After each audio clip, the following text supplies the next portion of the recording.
And this game is over. Let's go. That was the scene tonight at Oracle Park as the Giants were dead as dead could be. In fact, I had written out a tweet and I was about to say the Giants offense is freaking lame, and I was basically going to say, you know what? A lot of people were going to basically, come on here and in the post game, I'm sure on the radio and on the television, the reaction was going to be the defense ruined it. Lamont Wade kicked that ball in the fifth. Couple errors there were key. Tyler Rogers was the GOAT. It was going to be a lot of Kapler yanking wood when he was dealing with 7 strikeouts. It was going to be a lot of. It was going to be a lot of Rogers sucks, and the Giants can't hit, and the Giants can't field. But in reality, the Giants scored 2 runs in that second inning. They didn't get but 3 singles. One of them was an infield single. They had 3 measly singles between the 3rd inning and the 9th inning. And I was right about to fire off, man, this lineup is lame. They're anemic. They're weak. Don't blame Rogers. Don't blame the defense. You can't score 2 runs at home and go down quietly like lambs for the final 7 frames or whatever and just look like S offensively and win games. And then Joey Bart parked one. And then Darren Ruff parked one. And listening to I'm going to win my bet, man. Bart's going to get 10 homers and hit 200. Listen to Yaz in the post game. He said Joey Bart on the bench was in the 6th inning. Hey, let's go. So major turnaround for the Giants. And then they get a lucky break. Yaz gets picked off first base with 1 out in the 9th. Now, it wouldn't have been the final out, but he got picked off, or Slater, I should say, yes. Slater picked off first base. Except he beats the throw to second. Speed, baby, speed. Yeah, well, luck, baby, luck, because that would have been the second out. Look at Clarence Beek's comment. How fitting is that? No precious lefty-righty matchup wins it. We had just good old-fashioned lefty on lefty grand slam. Play your best players. Slater went 4 for 5 tonight. 3 of those hits were off of Woodruff. So Slater is now hitting .297, leading the team in batting average. He's past Luis Gonzalez, who didn't see any action tonight. But X Made in China says, Dan rewriting his negative take on Kapler again. You're right, X Made in China. I was all ready to come out with the if they went down in the 9th, like I thought they might with Slater, but Bart, he picked it up. I mean, that was not just a 1-run homer. That was a pick up the bench homer.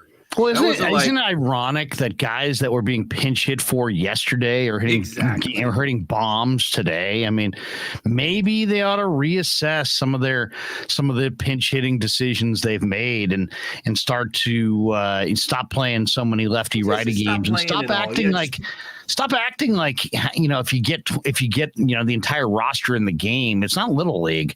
You know what I mean? You don't have to use every guy on your bench. Sometimes I feel like Kapler just feels like the need to inject himself into the game somehow, some way, and use as many guys as he can off the bench. There's nothing wrong with going 9 innings with the same 9 guys that you had out there to start the game. He acts like he's getting a special bonus for every guy that's used in the game. But how about Mercedes taking a fastball off the triceps? Ooh, man, that had to hurt. That 9th inning, really interesting ball game, I thought, on a lot of fronts. I mean, let's go back to the 9th inning. Okay, so you got a 5-2 game, and the Giants are dead. Just totally dead. I mean, they looked awful. I bet on I was looking in the chat and I saw someone say, hey, is there any way to bet on the Giants going 1-2-3 in the bottom of the 9th? And then I was like, that's what every Giants fan out there is thinking. And I was like, you know what what's going to happen? And this was, I thought what was going to happen is I was like, okay, they're going to score 1 or 2 runs, just enough to make it hurt way more. So they've been doing that a lot lately. They've been doing that tons of games where they're getting totally destroyed. And here come the 9th. And it's like this guy hits one out and that guy hits one out. It almost feels like NBA stat padding. Yeah, it really does. Like, you know what? Let's just forget all this. This is garbage time. But Bart hits a major bomb to left. And I thought he looked great in this game. So that made it 5-3. And then he put up Flores to pinch hit for Wade with Hader on the mound. Flores hit a ball flied out to center field. And then Ruff hits one out to left center about 430 feet away. And you still got a 1-run game and nobody on base. But then Slater singles to right. And Mercedes hits for Belt, which I didn't love that either. I was like, what? Why are you pinch hitting for Brandon Belt there? But whatever. Mercedes, Slater steals second base off after the pickoff, and then Mercedes is hit by a pitch, and then the luckiest moment of the game, Estrada hits a ball in the air into absolute no man's land, a little duck snorter out to right field. And I'm thinking, oh, here we go, tie ball game. No, Slater had to hold up because he wasn't sure if it was going to be caught, so he only got to third. Mercedes went to second. Commercials got an ad going there. Okay. Vivid seats. Life happens. All right, let's see.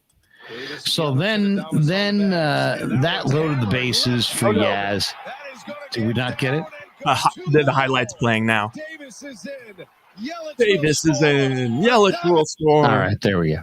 That's the Brewers announcer, the guy that why can't I think of his name? Euchre? No, the guy that does the Warriors. He does the national. Did the NBA. Brian Anderson. So, yeah, I like him. He's good. So Yaz comes up, lefty, first pitch, doesn't wait around. Boom, 420, dead center.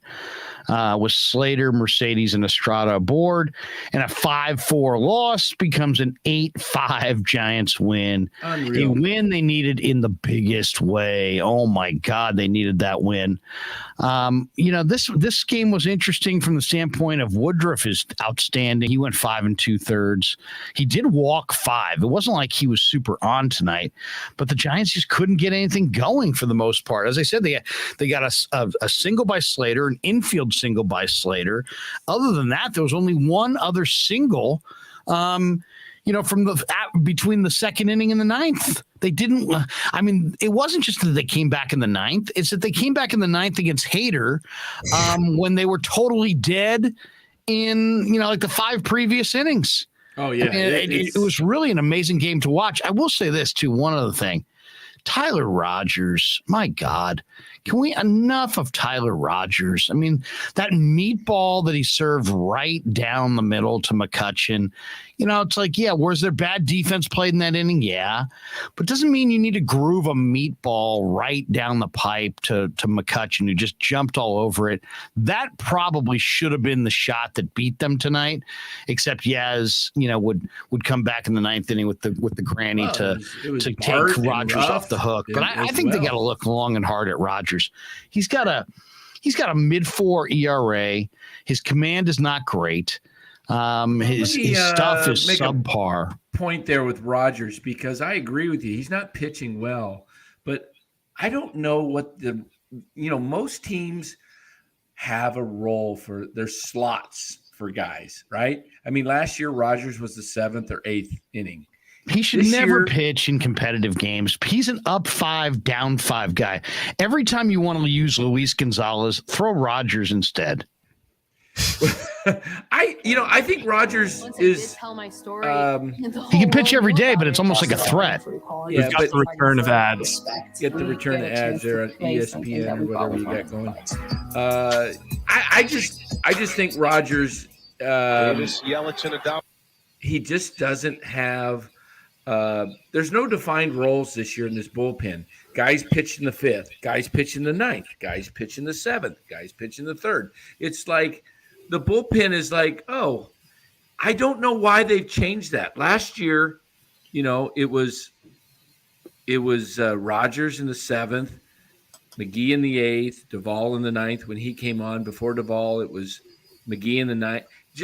I think players in the bullpen, if they know their role when they're going to come in, when you're going to come in at any point in the game, I really think it messes with your mind, because what is he? Is he a late innings guy? Is he a middle innings guy? Is he a mop up guy? I don't know. Most teams. Rogers was fantastic last year. Let's just say that. I mean, we've already pulled. I mean, we already said, like you just said, Danny. Rogers was 7, McGee was 8, Duvall 9. McGee's gone. It is crazy to think that those were our dogs. Brebbia earlier in the year was the 8th inning guy, 7th, 8th inning guy. Now that's changed. Brebbia is coming in the 4th and the 5th. It's like, I don't understand what changed from last year to this year as far as roles, because if you guys, I mean, can you imagine Hader coming in the 5th or 6th it's like he knows his role. Most bullpens have roles. I mean, it might alter every now and then if a guy's got a day off because he's not fresh. He's pitched 2 or 3 games in a row. But, here's the other thing that I want to say, because besides the 9th, it was a crappy played game by the Giants. So I'm thrilled that they won, and I'm going to celebrate. And this could be a get off the snide type game. That's what I'm saying is they've been off the snide. That's where I differ. I think that ever since the Rodon game, they've been playing very well, and they've been playing competitive ball. And but they're not. When tonight was sloppy, in that here's what I have again, and I can't put a blame completely on Lamont Wade. Who let off again tonight? I mean, why? Yeah. Kapler's just absolutely just intent on leading this guy off. He's hitting 179. He should be farmed out, not let off. I mean, my God. You put him in Gonzalez. Last night, I made the point about, Flores coming in late to pinch hit for Bart. If you believed in Flores facing Burns cold, why didn't you start him at first base instead of Wade? But they're stuck on this platoon thing instead of going with the hot bat. Flores was 8 for 20, right? You said last night, Ryan? Yeah. 8 for his previous 20 with a couple of home runs and some big hits. And then he's on the bench because, we're facing a right-hander. But that right-hander is good enough to pull Bart, who was the one guy that got the hit. So I don't understand the moves because they just don't make a lot of sense. Here's the thing that I have with against, and this goes really against Farhan, I believe, because, I've kind of ripped Gabe about some of the things, but as a manager, you only can do what put in the players you're dealt with, Why hasn't Farhan gone out? He knew Belt was hurt. They're not even playing him at first because of his knee. He's probably not going to play a whole lot of first going forward until he really gets that knee right, if that happens at all. So you got guys that are first base that are, Lamont Wade, who that ball was clearly a ground ball to Estrada.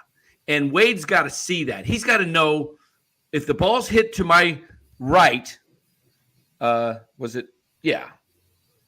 right, his right, I got to see where Estrada's at. And if it's going right there, I'm going to run to first base. And instead, he tries to, and he muffs it. That was the inning over, okay? But why hasn't Farhan gone out and got a Josh Bell who's totally available? He's on one of the worst teams in baseball. Well, this is it right here. This is when all the deals go down. None of these deals ever go down before the middle of July. It's now the 15th of July. The trade deadline is August the 3rd, I think. Farhan will wait till August 2nd. When the trade deadline, I have no problem. I get no problem with him waiting to the deadline to try to make the best deal possible. A problem, Larry. Last year, the Atlanta Braves and their general manager went and got Jock Peterson like in early July because Acuna went down and he went and replaced him. And then he started a trigger of moves, and he got Soler, and he got Duvall, and he got Rosario.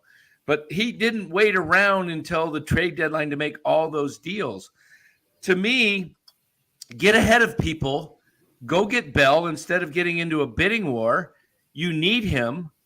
The Nationals will take one of our prospects. We don't have to give a top prospect for a rental. So you can get them. And, I just think that if you're going to compete, you got to be ahead of the game. And Josh Bell plays first base. He's a switch hitter. Then you don't have to play all this Mickey Mouse games and put an outfielder at first base who's like 5'10". I don't know how tall Wade is, but he looks too short to me to play first base. He's hitting 179. Yeah, It doesn't matter how tall he is. That guy can be 8 feet tall. You're hitting 179. Right. Okay. He has options too. So I mean, it's like, what are we doing here? That was the one thing. Last year they didn't wait around with guys. If the guy wasn't doing it, they sent him down. The guy wasn't doing it, they put him on the injured list. This year they're giving more innings and more at bats to struggling pitchers and struggling hitters, and they've just got to adjust. They got to adjust. But yeah, I don't know. This one was interesting from the standpoint they just look so dead, and then all of a sudden Joey Bart hits one out down the line and there was life, and then all of a sudden Ruff hits one, but you're still thinking this game was going to be one of these bitter defeats.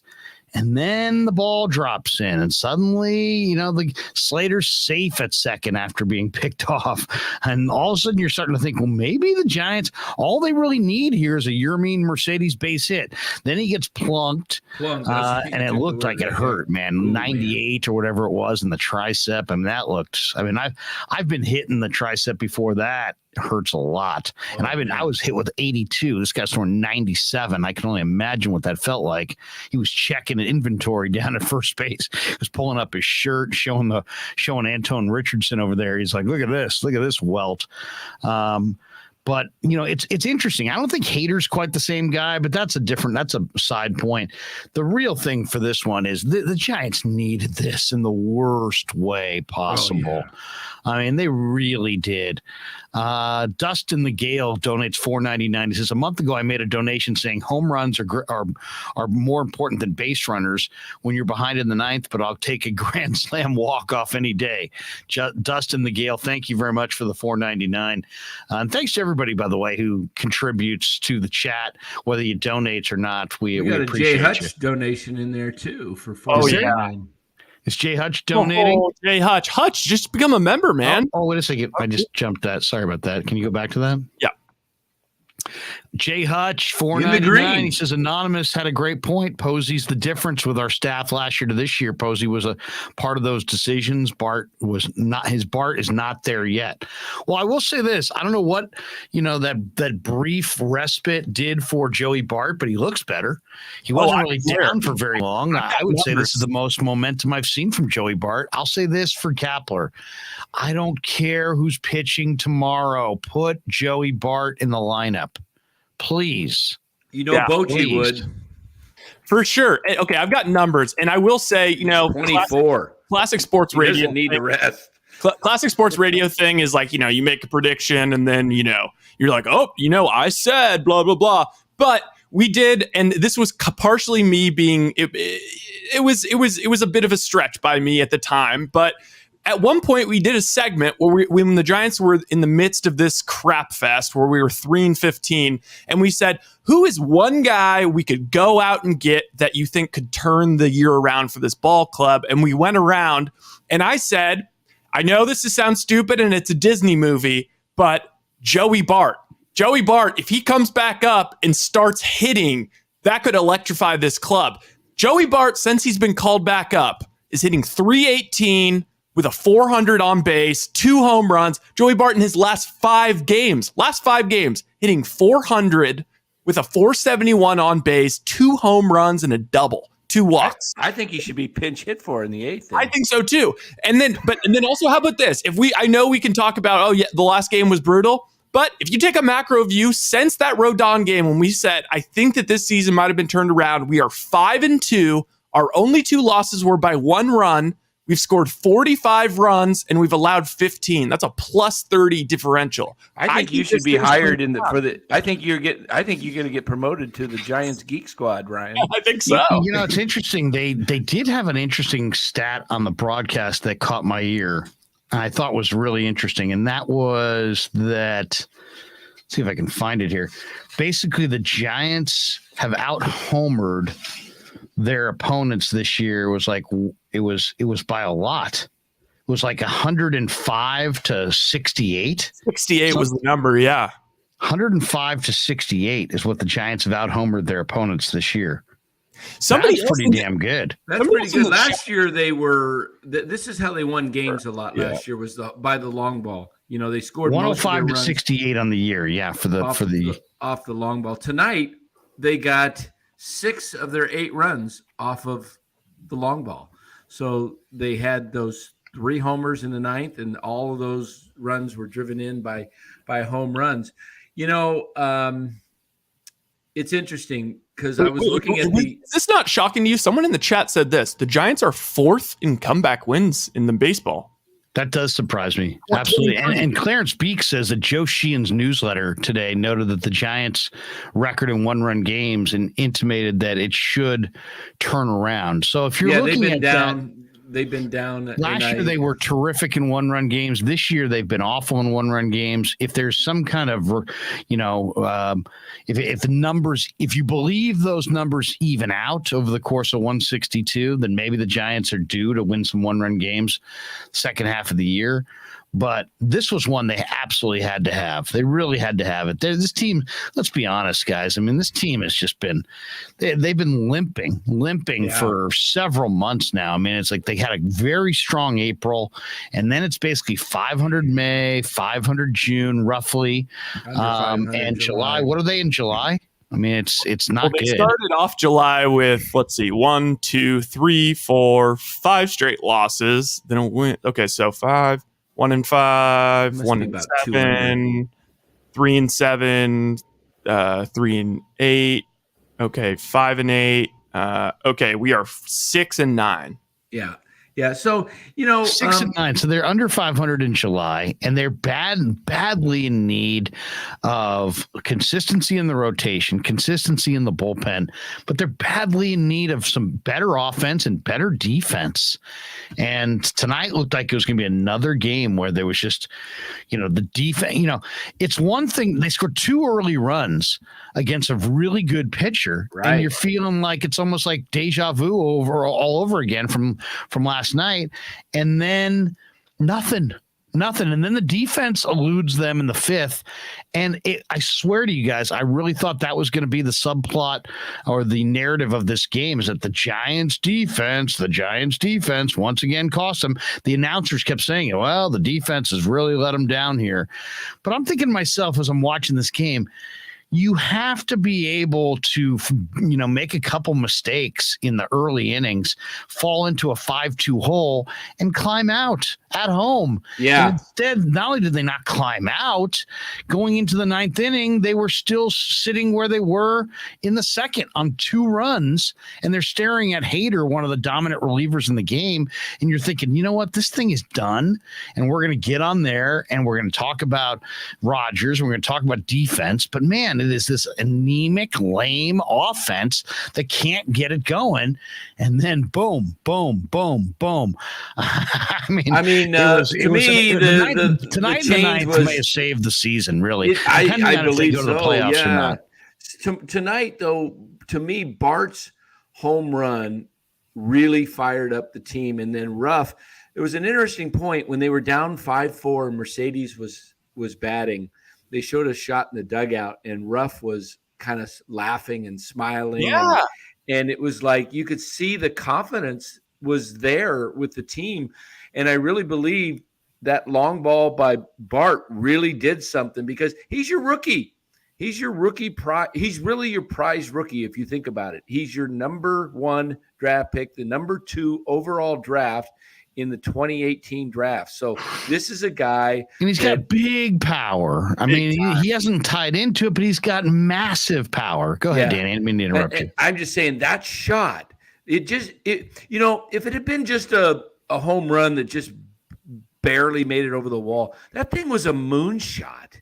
Or And off it was a different deep. pitcher. I mean, how about him going, Burns? And I honestly, this Burns sounds, and Hader, he turned on him. yeah, I mean, this sounds stupid, but do you think part of it is almost like, look, Joey Bart was a guaranteed strikeout for what seemed like 2 months. It's like when Joey Bart goes up there and like hammers a Burns or hammers a Hader to start an inning, do you think the rest of the guys are like, well, shit, I mean, if this guy can do it, I think we can get up there. I think we can score some runs. I think Bart is going to be a leader of this team. Yeah. I think the struggles, sometimes in life when you struggle, it becomes your greatest strength. And here's a guy that and I personally think, if what I'm seeing in Bart, I think he's a competitor. And like you said, he was on the bench in the 6th. You heard it on the bench. It says, come on, he's trying to fire the club up. I think him getting pulled in the 8th last night really pissed him off. I mean, he came out like It should. It should. Sure, it should. He's the bonus baby. He's the second pick in the draft. Right. He's the one thing I said this to you guys, many times in the last couple of weeks. He's the guy that I'd be deathly afraid to trade. Because he's got real tools. I mean, they have so many of these nobodies that they call up. Vosler, hate to say it, Vosler's a nobody. The Padlows, the Fairchilds, these no-toolers. These guys have one tool. Joey Bart's got massive, massive power, and it reminds me so much of Matt Williams. when he's struggling, you're like, oh my God, get this guy the hell out of here. He's not major league. But isn't it interesting how he was swinging through. He started off the season great. Then things started, and some great at-bats in spring training where he's showing that he knows the zone, really patient. Then he just started losing it over the course of weeks. And it was like the mental grind of playing every day. And it started to kind of erode his whole approach at the plate to the point where before he got sent out, you could get him out with any pitch in any count right down the middle. He'd swing right through it. Now, I don't know if it was when they sent him down, you notice, guys, he didn't play for like, a week? 2 weeks. 2 weeks? 2 weeks. He just didn't play. Didn't play in the majors, didn't play in the minors. Just sat there, kind of probably got a mental cleanse. I'm sure worked with their coaches. But just taking that break, just backing him off. Did he really need a bunch of at-bats in AAA? No, he just needed to be backed off from the failure and the pressure cooker, which is Major League Baseball. Now he gets a chance to breathe. Now he gets a chance to analyze. Okay, you tried this. Guess what, Joey? It failed. So now we need to go and get with the hitting coaches and watch film and really get, crunch exactly what your issue is and let's, get back after it. And just that breath of fresh air maybe gave him a little bit of a second lease on life. He gets called up ahead of time because of, forced ahead of time because of injuries. So he's thrown right back into the mix.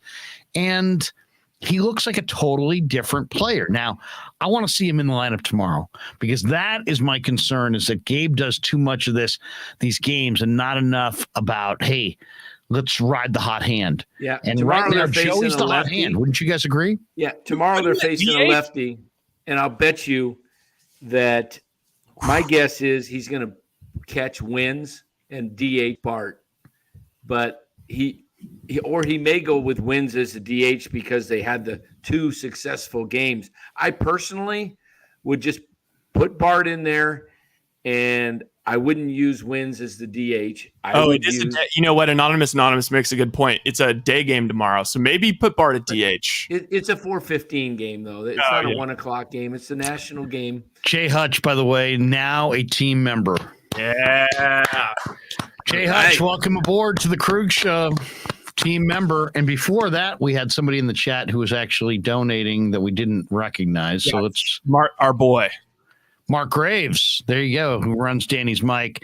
$2 donation from Graves. He said, I want a parlay tonight.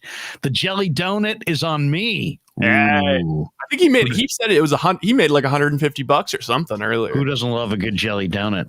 Man.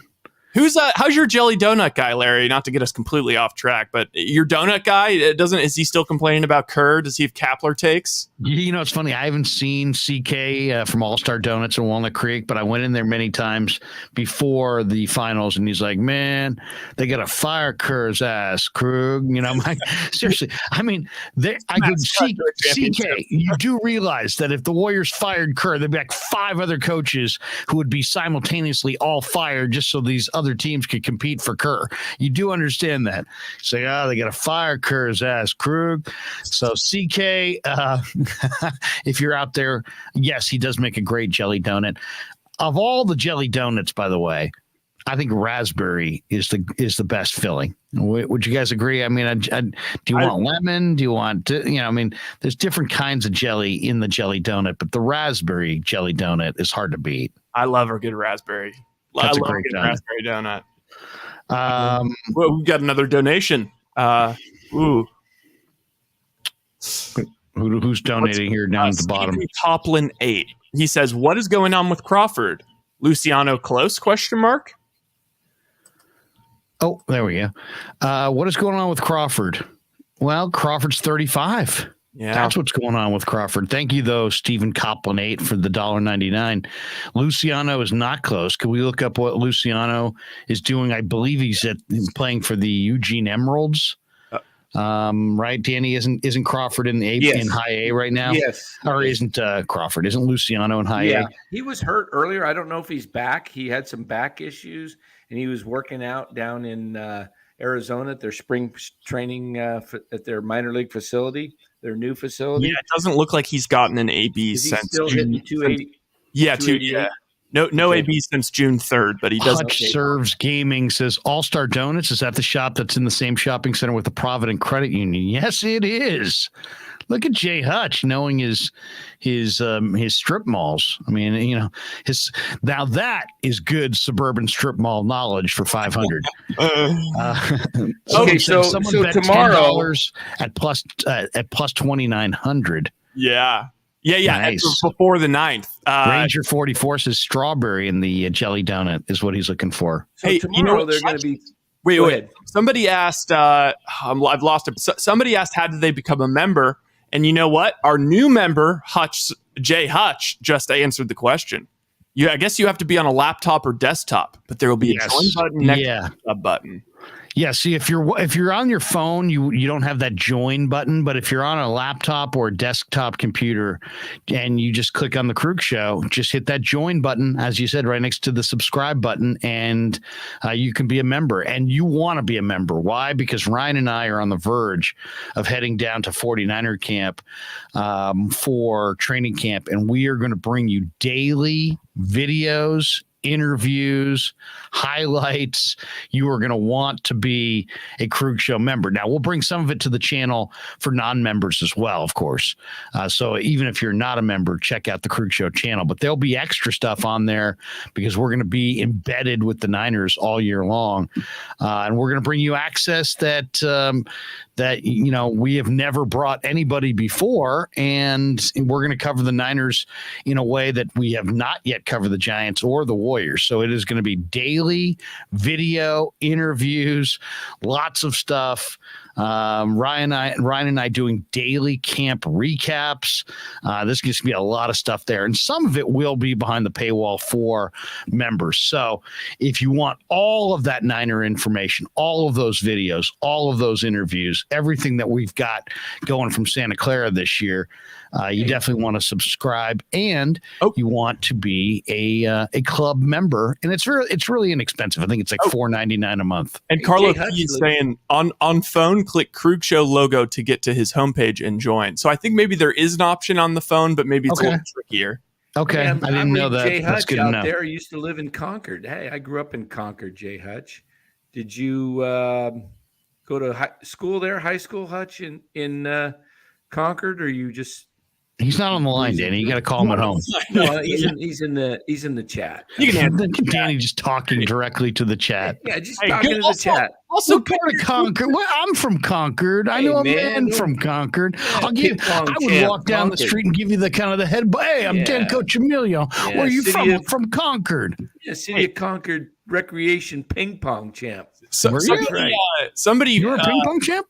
Somebody Look at accused that. Tommy Huxley of being on the Wacky Tobacco, and he said, "Let's give it up for Tommy. 10 years clean for your info." All right. There you go, Tommy. That's good. That's good stuff. Great. Very good. Hey, I've got the lineup for tomorrow. Yes. Here's where I'm going with, but I don't think Gabe will do it. But this is what I'm doing, and I'm Dan not putting Coccimilgio in the dugout today for Gabe Kapler.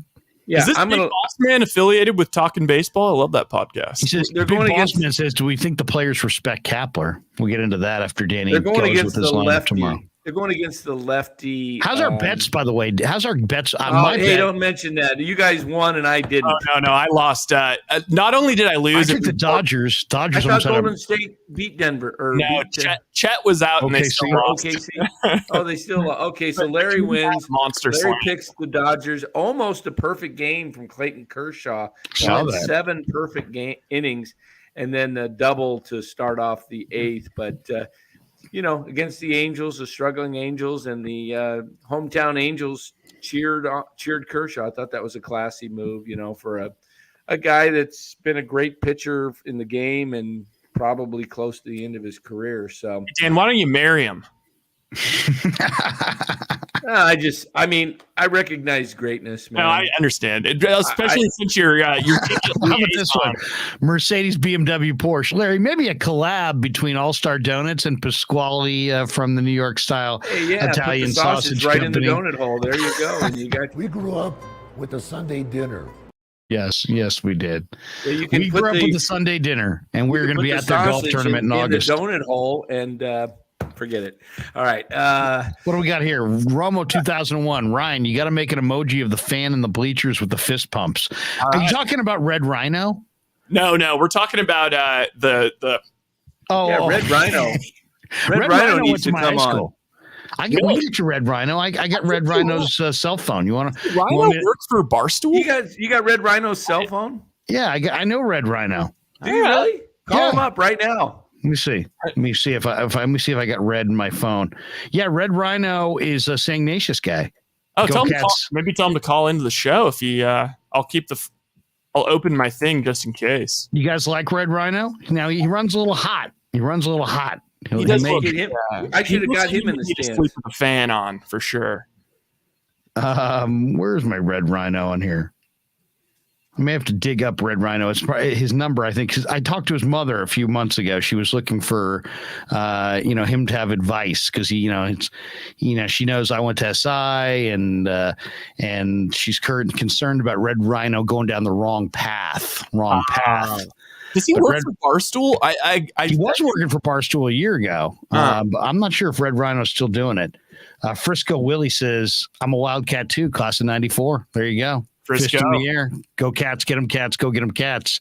Hey, you, there's nothing you can do. I said you just can't stop that cat machine. All right. It says, Red Ranger 44, Larry and Rhino coming to 95.7 this fall. Hey, we'll bring Red Rhino to the as long as he cleans it up. Oh, look at this. Pud Fatty, fellow Cherry. Oh, look at that. Pud Fatty, you hate us because you ain't us. It's as simple as that. Never hate that. Look at this. Here we go. Clarence speaks. Cherries everywhere. Once again, you hate us because you ain't us. Oh, man. That's right. And then it says Carlo P. Larry steering Rhino in the right direction. Yeah, follow my lead, young buck. But no, he's good. We'll get Red Rhino. He's fired up. His mom's a wonderful woman, and Red Rhino is the son of a guy that I went to Sagnacious with, who was one of the toughest guys. Can I tell you the story of Red Rhino's pops? Oh, let's do it. Okay, so his dad went to SI. And he was a senior when I was a freshman, and I got detention. I know it's hard to believe, detention. So young Larry Krueger gets detention. Go see Brother Draper, who's like the dean of students. He was the disciplinarian. He's like, you've got to. His dad's name was Jim Kerrigan, and he's like, you got to hang out next to Kerrigan in the lobby tonight and help hand out programs to the SISH varsity basketball game. Right. Well, I'm standing there, and it's I got Brother Draper on my right, I got Jimmy Kerrigan on my left, and some punk, of course, from Sacred Heart starts talking shit in the lobby. And if you've ever been in the lobby of Kezar Pavilion, it's tiny. I mean, seriously, it was like 30 feet wide by like 15 feet deep. It was really, really small. And this guy obviously had no idea who Kerrigan was because he throws a punch at Jim Kerrigan. This Kerrigan literally dropped 5 guys in 5 punches. Boom, boom, boom, boom, boom. Guys going down. Boop, boop, boop, boop. He's laughing. Brother's like, Jimmy, calm down, Jimmy, come on, Jimmy. And he just knocked all 5 of these guys out in 5 punches. That is bad. One guy standing there wearing a sweater knocked out 5 different guys in 5 punches. Oh, they're all laying on the ground.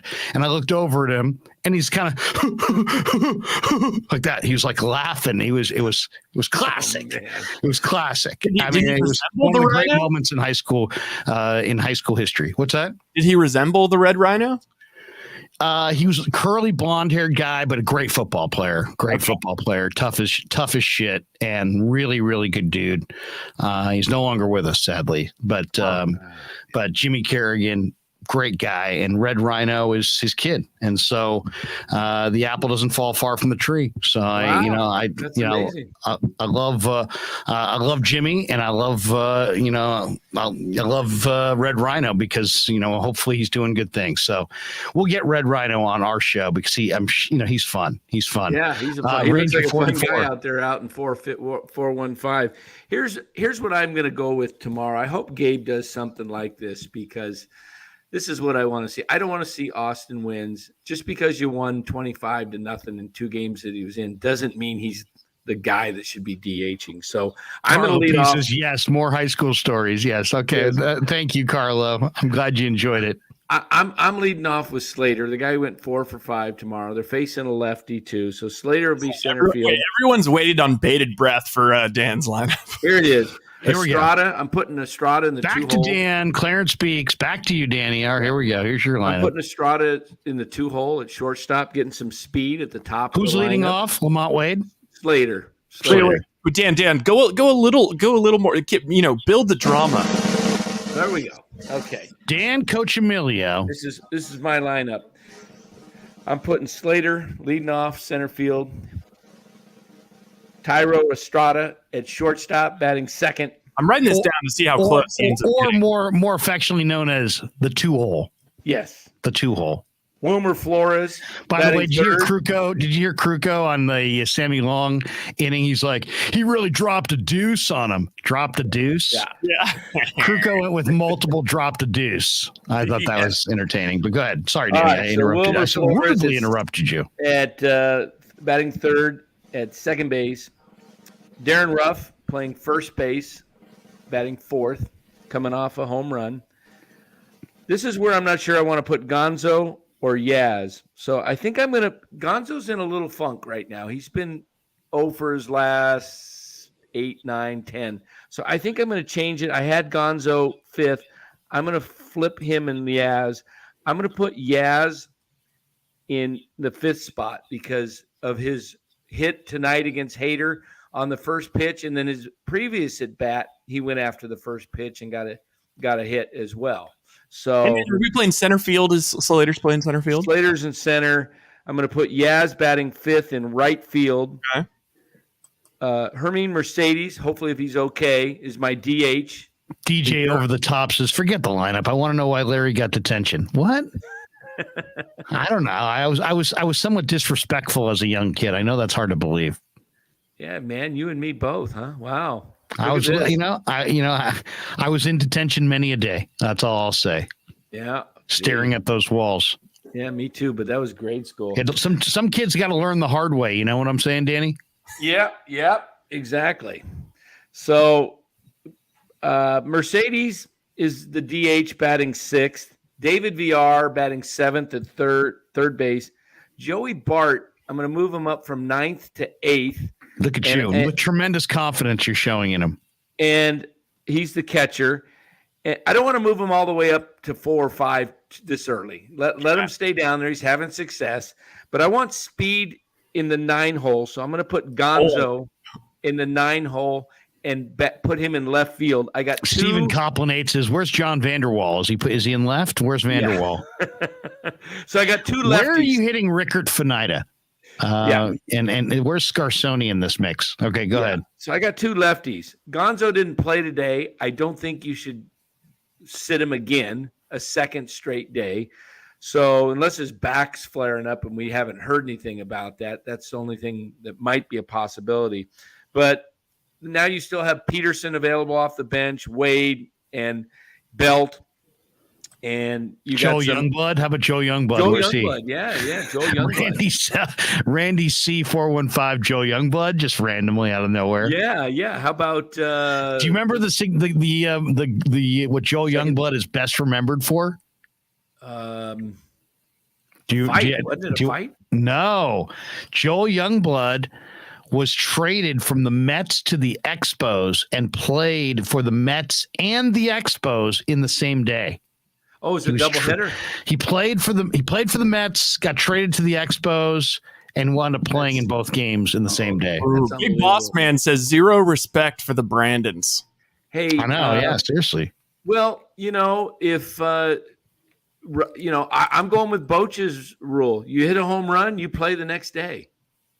That's not a bad rule. That's Peter what Zimmer Boch says, did. "How about ED Eric Davis in the 7 hole?" Where are you hitting Glenn Allen Hill? Glenn Allen Hill. Oh yeah, center field. Glenn Allen. Did I ever tell you my G Hill story? No. You know where G Hill's from? He's from Santa Cruz. He's a Bay Area guy. I'm doing an interview with him. He was with the Giants, then he was with the Cubs. I'm doing an interview with him in the visiting clubhouse at Candlestick, and he was with the Cubs. And seriously, somebody he had arachnophobia. Okay. And one of his teammates said, as I'm doing an interview with him, "Is that a spider right there?" This guy jumped like 4 feet. I was like, "Where?" I jumped out of the way. like it was like he really had legitimate arachnophobia. But I also, in the midst of this interview, G Hill, 4 schmags, 4 cigarettes he smoked from top to bottom in one interview. 4 cigarettes. Built different. Had one lit, smoked it down, 3 more lights, and smoked those down, all in the interview. Okay. How about that? That's unreal. That's impressive. That is 4 impressive. cigarettes in an interview? That's a lot of cigs. A lot of cigs. Man. Dan, all right. Let's just take this thing pretty far because it just will be fun to look at the prediction. Well, I'll tell you what I think Kapler's lineup's going to be. Whoa, wait. No, I'm not no platoon coach. I got 2 lefties in there. I know. Who would you pick? Who are you pitching? Like you said, you want to have you want the guys to get in a rhythm in the bullpen. Let's assume Cobb goes 6. Who are we pitching in the 7th, 8th, and 9th? Geez, their bullpen has changed so much. I don't even know what they got down there. 7th, 8th, 9th. I'd go with. Well, you're not going. So let's go with who you're not going with. You're not going Sammy Long. He's kind of like your mop-up guy. He's like your first inning, 9th inning guy, right? So you're not going Sammy Long. McGee's no longer there. Rogers cannot be trusted. And so what's left? You got Dominic Leone. Is Littell up? No, Leone and Garcia and Harleen. And Duvall. Those 4 guys. Yeah, that's who I'm going with. I'm going with that group of 4 guys. They could use one more real solid reliever and a bat. It's not. I think they could probably get by with their rotation. But if they had one more really solid reliever, because let's be honest, guys. Gabe uses 4 or 5 relievers every single freaking night. Every night. Doesn't matter if the starter pitches well or not. He's going to 4 or 5 relievers all the time. So you need one more killer reliever. Now, can they do that from within? Is that reliever RJ Dabovich? No. It's not Dabovich? Not yet. No, I think it is. I think it could be Castro. It could be Castro or it could be Santos. Yeah, Gregory Santos. Wasn't he up in the taxi squad this week? I'm not sure. He throws 100. Yep. he's definitely on the 40 and available. Junis, you know what? Yeah, is Junis? Somebody said Junis is coming He'll back. be back They're saying against Sunday. He'll pitch against the Dodgers after the break, most likely. Sweet. That will be huge to get him back. But I mean, if one reliever and like a couple of bats, maybe, maybe somebody like Danny said, like a Josh Bell that doesn't have to be platooned. A guy who's got, Bell's got big numbers, big power numbers, and he's good against lefties and righties. Hutch says, question for you guys, not saying I would want to do this, but would you trade either of the Brandons this year? They can be done after this year, maybe get something before you let them go. They're not trading Crawford. I think Crawford's got a no trade, doesn't he? He probably does, and even if he doesn't, they're not going to trade him. I wouldn't trade either one of those guys. Oh my God, those guys are giants. Yeah, don't trade those guys. No, they're not. They're not going to bring you. Crawford could bring you something, but I don't. Anonymous. What about Trout, Danny? Yeah, I'm working on it right now. Come on, bring us Trout. We need to fry up some trout for dinner. Oh God, the Angels. Okay, if you're going to a seafood restaurant, okay, and you have to order fish of some kind, I hate fish. Your fish or seafood of choice is what? For me, I don't like fish, but I'll go with salmon. You go salmon. That's about what I could handle. All right, you want it grilled? How do you want it? Grilled salmon. Grilled salmon. Okay. Danny's kind of saying with disgust. I'll go salmon. I really like your wife has made you eat fish a couple times. You're like, I'll have salmon. All right, that's I'll have salmon. She loves fish. What about like a cioppino? Have you had like a really good cioppino? Who? A medley of fish. A cioppino. Are you talking about cioppino from? We grew up with the Sunday dinner. Yeah, how about a good cioppino? Cioppino, or is that Pasquale or Ronnie Speroni? What is that? We grew up with the Sunday dinner. Yeah, a little cioppino. An Italian fish, cioppino. Yeah, you never had cioppino? No, I'm not. I'm not a big seafood guy. Dan, I'm sorry. You've never had a cioppino? Have you ever had cioppino? Oh yeah. Dan, what is your palate a little bit that of a young child? Drumsticks. Seriously, do you order chicken fingers? You order chicken nuggets? What do you? Meat and potatoes. I'll do any kind. Fish and chips. I'll really do anything but seafood. Do you like fish and chips though? I feel like that doesn't count as seafood. Yeah, it's okay. A lot of ice cream, a lot of red meat. I think I'm concerned about your diet. No, not a lot of ice cream. Just I was with Danny in person. The guy's his skin looks immaculate. He's in good shape. Really? Mean? Yeah, he's lean and mean. What kind of steak cut do you go for, Danny? What kind of piece are you looking for? Meat? What are you, a caveman? No, medium. Oh, medium. No, I didn't say it. What's your cut?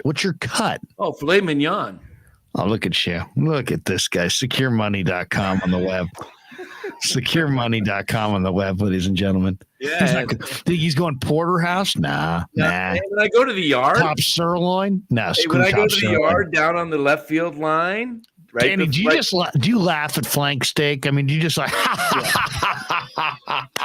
flank steak? Yeah, man. You peasants who eat flank. What's the steak that has the filet mignon on it, but then also way more? Is that the porterhouse or is that the? You think a ribeye? Is that a ribeye? Is that a ribeye?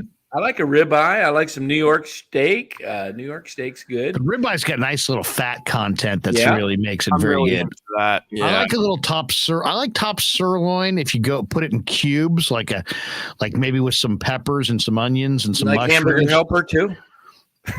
No, I go just go with the helper straight. I just go with the helper. I'm like Randy Quaid from Vacation. You can just eat the helper just by itself. It's like, you got asteroids? No, but my dad's got it. Gets it terrible. Yeah, Rodney says my dad says I'm the best kisser. That movie's so offensive. Those great Hungry Man dinners. Yeah, I remember those growing up. Hungry Man? Oh, yeah. Hungry Man dinners from Swanson. Yeah. I used to beg my mom for that. If I only knew how crappy it was. Yeah, I've actually got some. I could pull it out of the pantry right here and show House you. of Prime Rib. Gonzo Shit Sock says House of Prime Rib. You know what? I was just on In April, I was on the Larry Beal NFL Draft special on Channel 7. He gave me dinner for two to the House of Prime Rib. Have you guys been there? I've been there one time. Yeah, I may have to check that out. My wife wants to go check out the House of Prime Rib on Van Ness Ave. It is the Porterhouse. The Porterhouse is the one that has the one part is filet and one part is New York style strip. Okay, guys, a little ready in 60 seconds here. When your wife's in the Philippines for 30, although she did cook everything, but it says on the package when your wife's in the Philippines. No, this is your emergency food. This is the stuff I store. Oh, that looks like ass. It's not much. It's not bad. Danny, cook. You're securemoney.com on the web. Put it in the microwave, 60 seconds. You know what this is for? Completes? You're going to Completes? No, this is for Buster. I wouldn't let Buster touch that. Budget gourmet? Or what is that? No, this is storage in case there's a food shortage, and it's got a long shelf life. So that tells you how really healthy. So the last thing that'll be alive will be your budget gourmet steak and like roaches. My God! Hey, wait! Sitting in the pantry for if there's a food shortage. Romo 2001 packaged ass. Wait. I won't eat this unless packaged ass. That is awesome. There's been the chicken breast. There it is. Oh, that looks terrible too. Hey, but the expiration date, man. What kind of portions is that? Is that for like children? Yeah, it's not much, man. This is. Hey, I bought these a year or so ago because how long would you put that in? A year old? Yeah, because the expiration's September still. Oh my God! Don't go to Dan's house for dinner. See, October. See that? Have you ever thought about maybe just calling, a pizza place and like Mountain Mike's or something? I'm just. What is the hot pizza in the desert? What's the hot pizza? Oh, isn't there? I mean, that place. I know, like Jimmy Kimmel talks about it all the time. There's a place that's like one of the number one. It's like a top 3 pizza place in the country in Arizona somewhere. Really? I'm not sure, but you gotta go pizza chain. You gotta go pizza chain. It's 12:03 on a Friday night, and I say to you guys, you have to order pizza from a national chain. Your first call is to who? Little Caesars, Pizza Hut, Papa John's, Mountain Mike's, Papa John's. When we go, I mean, is Mountain Mike's regional or it's selectively regional? Thank you. Look at Rye. Rye knows is regional versus national. I like Mike's. I'm going for a brick oven pizza though. That's my pizza. The one thing about Mountain Mike's that's nice is they've got the pepperoni that curls up when you cook it, and it just has. Yes. I mean, those look crunch. It holds the grease in those little pools. There's like little pools of grease, and there's nothing better than like I'll go sausage pepperoni with a light mushroom on there, and the pools of grease in the pepperoni is just that alone makes it special. Hey guys, also there was a major revelation in the chat. I think it's Amici's. Oh, that's local. That's local. I think we need to start being a little nicer to Tommy Huxley because we have a professional chef in the chat. What? He says he makes a better prime rib than the House of Prime Rib. He's a pro chef. Really? Yeah, he reversed. Everything Tommy, he makes is money. What market are you in? Are you in the greater Mesa area and you could stop by Danny's place, or are you a Bay Area guy? Where's Huxley? Down here, man. I'll take some a nice, what did he say he made? Nice prime rib? Yeah, he reverse sears it. Ooh, I don't know what that I love means. prime rib. Really so prime rib, you get you buy it in a roast form. Do you cut you don't cut it till the end, right? So it's like this gigantic. It's this huge thing that has to be cut, right? Yeah. So that you're really depending on the thermometer if you're cooking prime rib, right? Because you got to make sure it's perfect in the center. Nobody wants you want to ruin prime rib. Just cook it too much. Nobody wants overcooked prime rib. Maybe a chef as well. I am too. Le cordon bleu. Okay. Wow, we got some. We're big in the chefs. And we're attracting a lot of foodies. Who are you going with on a steakhouse? I'd be curious. If you're going to the best steakhouse, are you going Morton's? Morton's? I mean, Peter Luger's. If I'm in New York, I go Peter Luger's. Have you ever been to Peter Luger's? I have not. Oh, I see Peter Luger's. Yeah, I've seen those. I've never been to one of those. Go in when you're in Manhattan next time. Go check out Peter Luger's. I like Houston's. They've been pretty good too. I like. Did I ever tell you my spring training story? When KBR screwed us and put us in the wrong hotel? No. Oh, this is classic. It's me, Townsend, the great Lee Jones, and somebody. Lee Hammer Jones? No, Lee Jones, the engineer, Chris Townsend, me. They were supposed to they were going to spring training, right? It was like March 1st or whatever. We're there for the first Cactus League game. They said, we'll put you in this hotel. Well, they want us, whoever booked the hotel booked us for like the wrong version of the hotel. So instead of being in Scottsdale, like a block and a half from the stadium, we were like in something Valley, way the F out. I mean, it was like 30, 40 minutes from Scottsdale. What's something Valley in 30, 40 minutes from Scottsdale? Valley. It was something called. Something Valley. And anyway, whatever hotel was there, I forget what it was. Hampton. Paradise Valley? Paradise Valley. We're in Paradise Valley. How far is Paradise Valley from Scottsdale? It's fucking far. Not 20 to 30 minutes. Yeah, but we were supposed to be parked across the street. We didn't even have a rental car. Okay, Paradise Valley's nice though. It's a nice. Yeah, it's nice. It's nice. I mean, the hotel is fine. So we're in Paradise Valley. So Townsend's complaining. Oh my God, we're in Paradise Valley. We're in Paradise Valley. Agnew's like, shut the fuck up. Shut the fuck up. You know, he tells us to shut up. Shut up. And we're like, hey, listen, we're like, Bob, come on, man. It's Chris is doing a morning show. He's got to get up early. We're miles from there. He's like, all right. Look, stop bitching. Stop your bitching. He's like, go get a dinner on the company and we'll call it even. All right.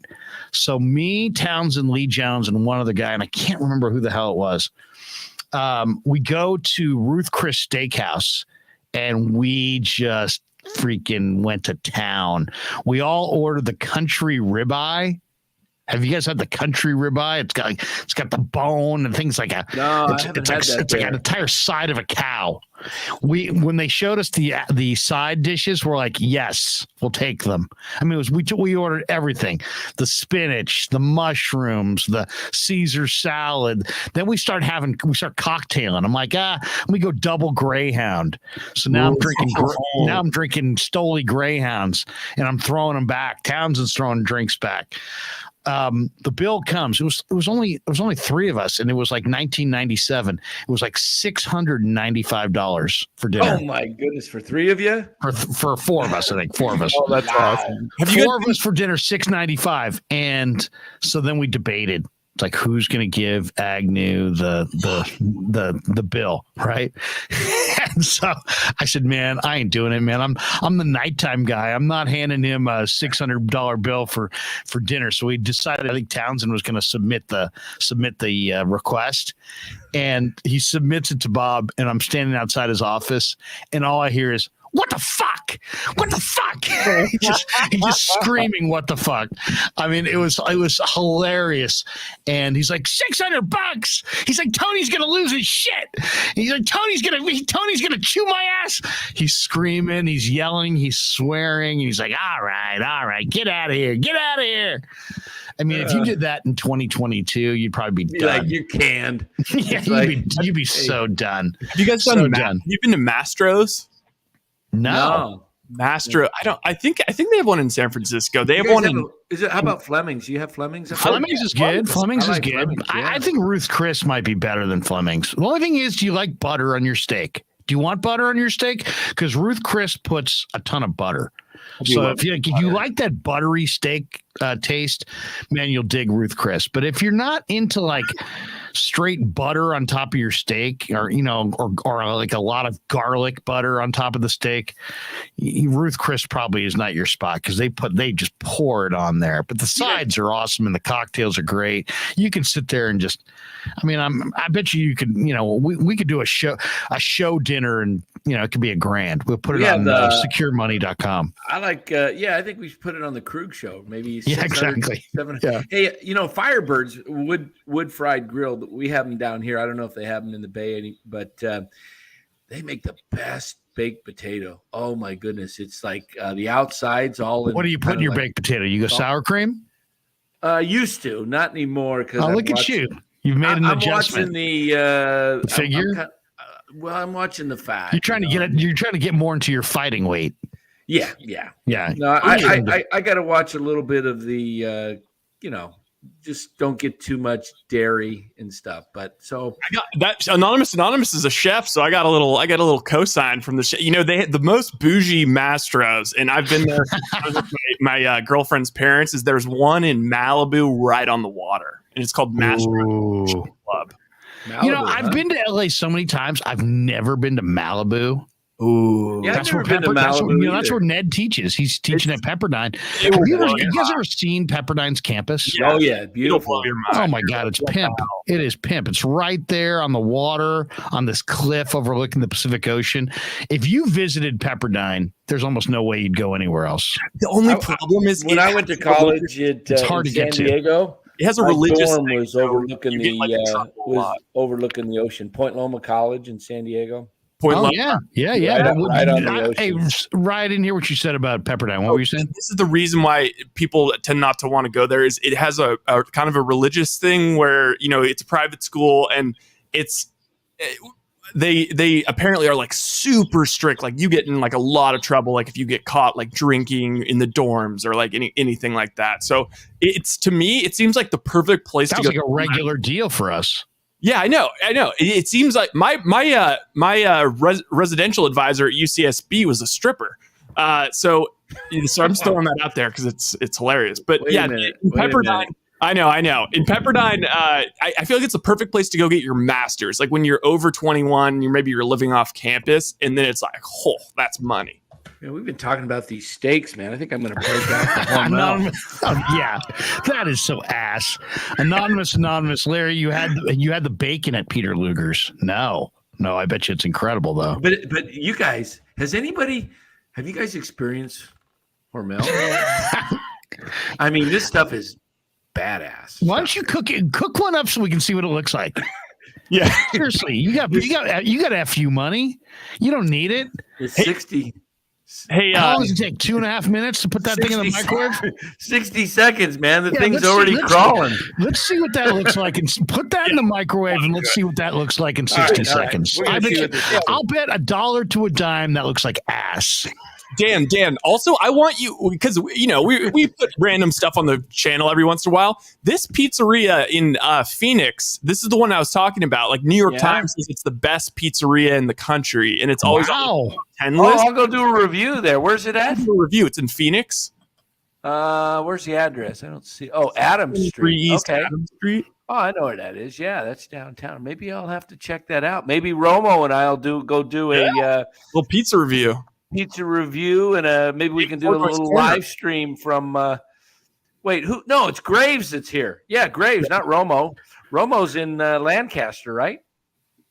You in Lancaster, Romo? I think he's down there. Again, can't respond to that. That just means he's talking to people that can't talk back to you. You do realize that. Graves isn't. No, they just talk back in the chat. That's what the chat's for. Yeah, but you're asking them questions like they're going to answer. They will. Romo is in Lancaster, I believe, and Graves is in not Goodyear. I think he's in Goodyear. Okay, so I got to show you guys. I got to show you the place. I got to show you the best restaurant in Phoenix. The best restaurant. Okay. Rye. I'm going to fire up the grill on this. Yeah. Show us that steak. That looks like ass. That's going to look terrible. I mean, we're going to puke just looking at that. It's going to be so gross. All right, but I looked up my favorite restaurant. Okay. If we go to the Super Bowl this year is in Arizona, right? No, Los Angeles. Oh, wait. No. It's in LA this year. Arizona. Arizona. Look at this restaurant. Type this into Google. Okay. Different point of view, and point has an E on the end. Okay. Different point of view. It's listed as Phoenix's most scenic restaurant. When you check out, now they have pictures it's at the Hilton Tapatilo Cliffs Resort. Oh, okay. I've got it. Look at that place. Now, the top picture where it says different point of view at the Hilton Phoenix Tepetilo Cliffs Resort, that entire wall of glass, that's an entire wall of glass. What? Okay. Yeah, that's all glass. See where those chairs are and all those tables? That whole wall to the left is a wall of glass. Was that the hotel? Is that at the it's at the Hilton Resort. It's at the Hilton Resort. Point Tapatia? Yes, Tepetilo. Yeah, I know that place. So this is my favorite. This is my favorite restaurant. This thing is incredible. Look to the bottom. See that picture of the two of the cocktails and the two dinners in the bottom. Well, not the bottom. It's towards one of the bottom pictures, and it's looking out over Arizona. You can see all the you can see you basically can see how high up you are, and you're looking out over the desert. You can see the sun going down in the distance. Do you see that down there? Right next to where it has the hours and find a table. Do you see that on the different point of view? Unbelievable. Different point of view. It's the latest consecutively awarded AAA 4-diamond restaurant in the Valley.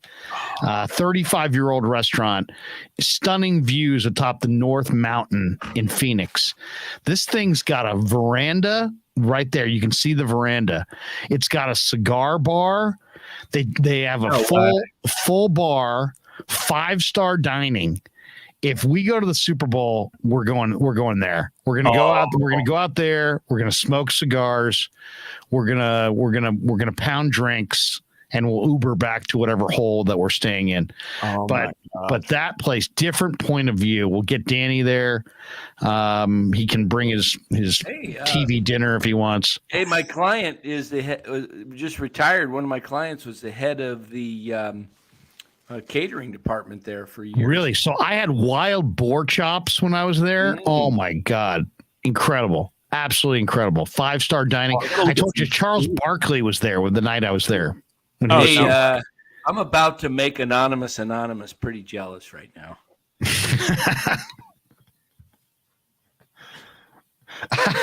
Let's see this. Hutch says 2:17 a.m. here. I need to see this steak come alive. That looks like a piece of salami. That is salami. That's salami? It's beef, man. That's ass. Wait. Give me your. Put it right you got up. The pink side. You didn't get the gravy side, man. Let me show you. Oh, that's terrible. That's terrible. Look, you can even see the gristle on the bottom. Look, raise it up a little higher. Higher. He's muted. I had to obey Mark Graves. Oh, Danny, you got to show us the backside of that steak. There's a fat piece of gristle in that thing. You just said nothing worse than a gristly. That was put in that package in the Obama administration. Yeah, got that from the dollar store. Oh, look at that. Eat it. Is this Alpo? Is this Alpo? I wouldn't give that to Faith or Buster. Yeah, I think this is Alpo. You guys remember those commercials? Just realize there's hundreds of people in the chat right now looking at this. I know. Vicky just said it looks like someone threw up. Danny, can we see a better picture of it? Can I see a little bit better picture? Can you tilt it towards the camera? Yeah, get that thing a little closer to the camera. Get it real close. There we go. Up higher. There we go. Oh my God. It's pretty bad. So what does it give you? A little mashed potatoes or what's the accoutrement? Wait. Give it to Buster or call Buster over and see if he even goes. Hey, Buster boy, come here. Oh no, this is wrong. This is animal cruelty. Buster boy. It's a turd. Come on. Buster ain't eating that shit. Buster's like, give me my kibble. Let's see. Will Buster go for it? Buster. Leave it. Buster's going to go for it for sure. Leave it. I love Buster. Look at that face. Buster's not necessarily into it. Okay, go ahead and take it. Oh, look, Buster's like, okay. All right. What if Buster started hissing at Danny? Hey, I gotta take Buster. Anonymous just said call PETA. Hey, I gotta take Buster into the vet. Tomorrow, now? man. He got some other dog bit him in the swimming pool at the Furshire. So Were they playing water polo? And they better make I'm it telling right. you, man. Go hit Camp Bow Wow. I'm going to rip you a new one, Furshire. You better make this thing right. Hey, did they have cameras? Yeah, I asked the owner today. I put in a request. I want to see every camera for the whole week. What'd they say? The owner will have to get back to you. That's disturbing. That may have been cannibalism. Oh, God. I'm done with this meal. This wasn't Romo quite... says, Romo 2001, dogs eat shit. Of course you'll eat it. Hey, Grave says, shit on a shingle. I'm not going to eat the That- rest of this, guys. This just That's isn't... awful. Do you know there are starving children around the world that would die for that? That would feed a village of 19 for 7 days. You know, the potatoes might not be too bad, though. Let's try that. Potatoes. Right. Virginia's like, poor Buster. You know, How this, gravy- J. Hutch, please don't eat it, Buster. Please don't eat it. the potatoes aren't too bad, you know? They're not too bad. Oh, my God. The gravy's pretty good. So, Danny, for the Super Bowl, I'm thinking we come out, we hang out in the desert with you, and then we all hit different point of view and smoke cigars and drink cocktails and talk about who the Niners are going to beat on Super Bowl Sunday. What do you think? Is it in Arizona this year, right? I believe. I think How far is Glendale from that Hilton resort? Because Because we might be staying near Glendale. 20, See, I'm 25 already minutes. planning our Hey, Super Bowl trip I am 5 minutes from the stadium. from Glendale. Mm-hmm. How far are you from that? How far are you from the Point Hilton Resort? It's like if you're in downtown Phoenix, you ride 7th Street all the way out. Yeah, 7th Street. I'll take. I can go straight down Cactus, which turns into 7th Street, or I'll go 101 over to 7th. Probably 25 minutes. Gotcha. Oh, hey guys, Big boss man, I almost choked laughing, and then we get this one from SG Sports Talk Channel.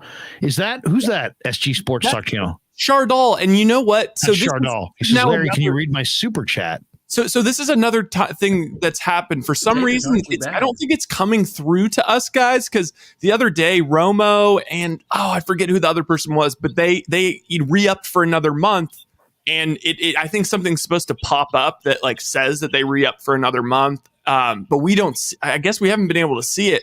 But yeah, they notified us in the chat. Somebody said, "Hey, Chardal, Kruk show is stealing your money." it was Ranger 44. He sent me a picture on the. I'll check it out on Discord. Okay, and so yeah, Chardal just re-upped for another month. So let's all just congratulate Chardal. Hey, All Chardal. right, re-up. Way You to mean go, you don't have Chardal. it on auto pay? You don't have auto pay set up there? Yeah, yet? securemoney.com on the web, all right? You know. Okay. Also, I have a. It's Hey, the man, I monthly. think I'm Now gonna I have to know break how out a Dan's got some drumstick. cash. He's eating all that terrible food all the That time. stuff He's- is bad. This thing I Right, am right. not going to eat. I'm Oh, not eating it. Buster is laying by me right here. if you put that in his bowl, would he go for it? Oh yeah, I don't even need to put it in the bowl. I can just play around with it. He is looking. Is he down. focused? He's looking over his shoulder. What are you going to do with that? What are you going to do with it? So I guess there's a monthly member chat. I got to figure. I'll figure this out, guys. All right, Buster, I'm going to give you another Ranger piece. 44 said that he did sent it to me. I'll open up the Discord. Yeah, But we'll get to the bottom of it because believe me, we're reading all of the chats that we get typically, and we're getting them a lot. Also, I do have John Miller's call that people were asking for. It's a little bit crappy. I found it from somebody posted it on Twitter, and it's like them recording their TV, but still better than nothing. John Miller, Yaz call. Yeah. Let's see if Here we- he's got. here we anything go. on me. I'll Let's see if Danny's better than John or John is better than Danny. One's a Hall of Famer. And Josh Hader sacks, delivers, swinging. There's a shot. Deep center field. Way back there. Still going. It's a grand slam. Can you believe it? The ball game ends on a grand slam by Yastrzemski. The third home run of the inning. And incredibly, the Giants have come from 3 runs down and have won the game with a 6-run inning. And Oracle Park is berserk. Berserk. That's a great call. Okay, I've got it. So interesting. Okay, Ranger 44.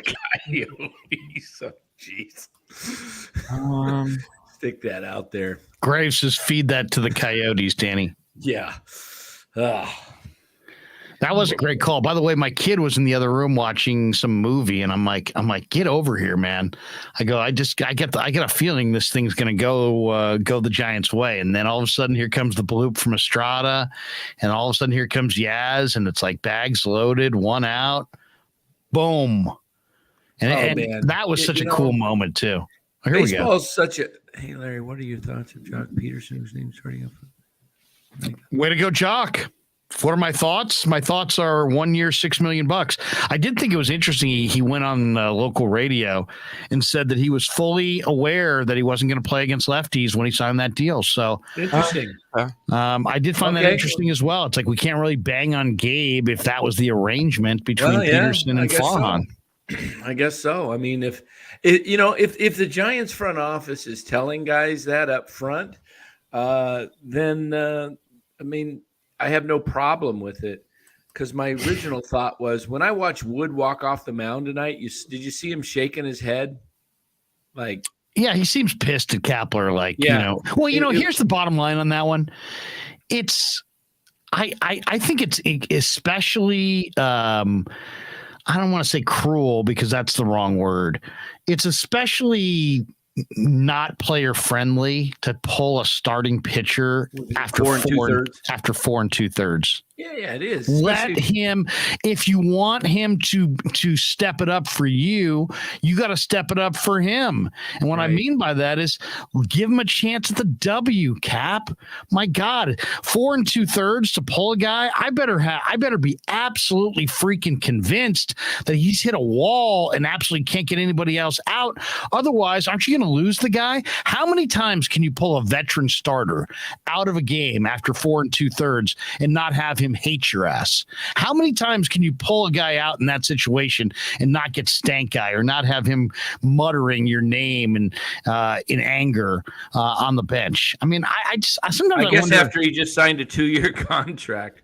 I know, but I mean, seriously. I mean, you're a starting pitcher. You care about getting wins. Absolutely. You're pitching once every 5 days. You've gone 4 2/3. You get one more out. You qualify for the win. And here comes the guy with the manicured beard for a parade of relievers. I mean, if I was Wood, I'd drop the ball on the mound and walk off. Go pick it up. Go fish it out of the ocean. How about the guy? Who was the guy that threw the ball over the center field wall from the mound? Who did that? Well, I mean, Rob Dibble did it a bunch of times with the Reds, but you're talking about recently. Who was it? Was it the guy who got suspended for the Dodgers? Bauer. Yeah, it was. It was Trevor Bauer. Yeah, Bauer. Right. Bauer's a nut. Yeah. You know what? I like Big Boss Man. What he's saying here. Well, he's saying, do the players respect Cap? He says Cap needs a nice steak dinner with Bochy. I would love that. I would love if Cap, just sat down with the Boch dog and just picked his brain a little bit. Well, Boch is managing what he sees. Kapler's managing what he has on his card. Yep. And Boch looks at the numbers at 3:00 and then manages the game at 7. Cap looks at the numbers at 3:00 and manages the game at 3:00.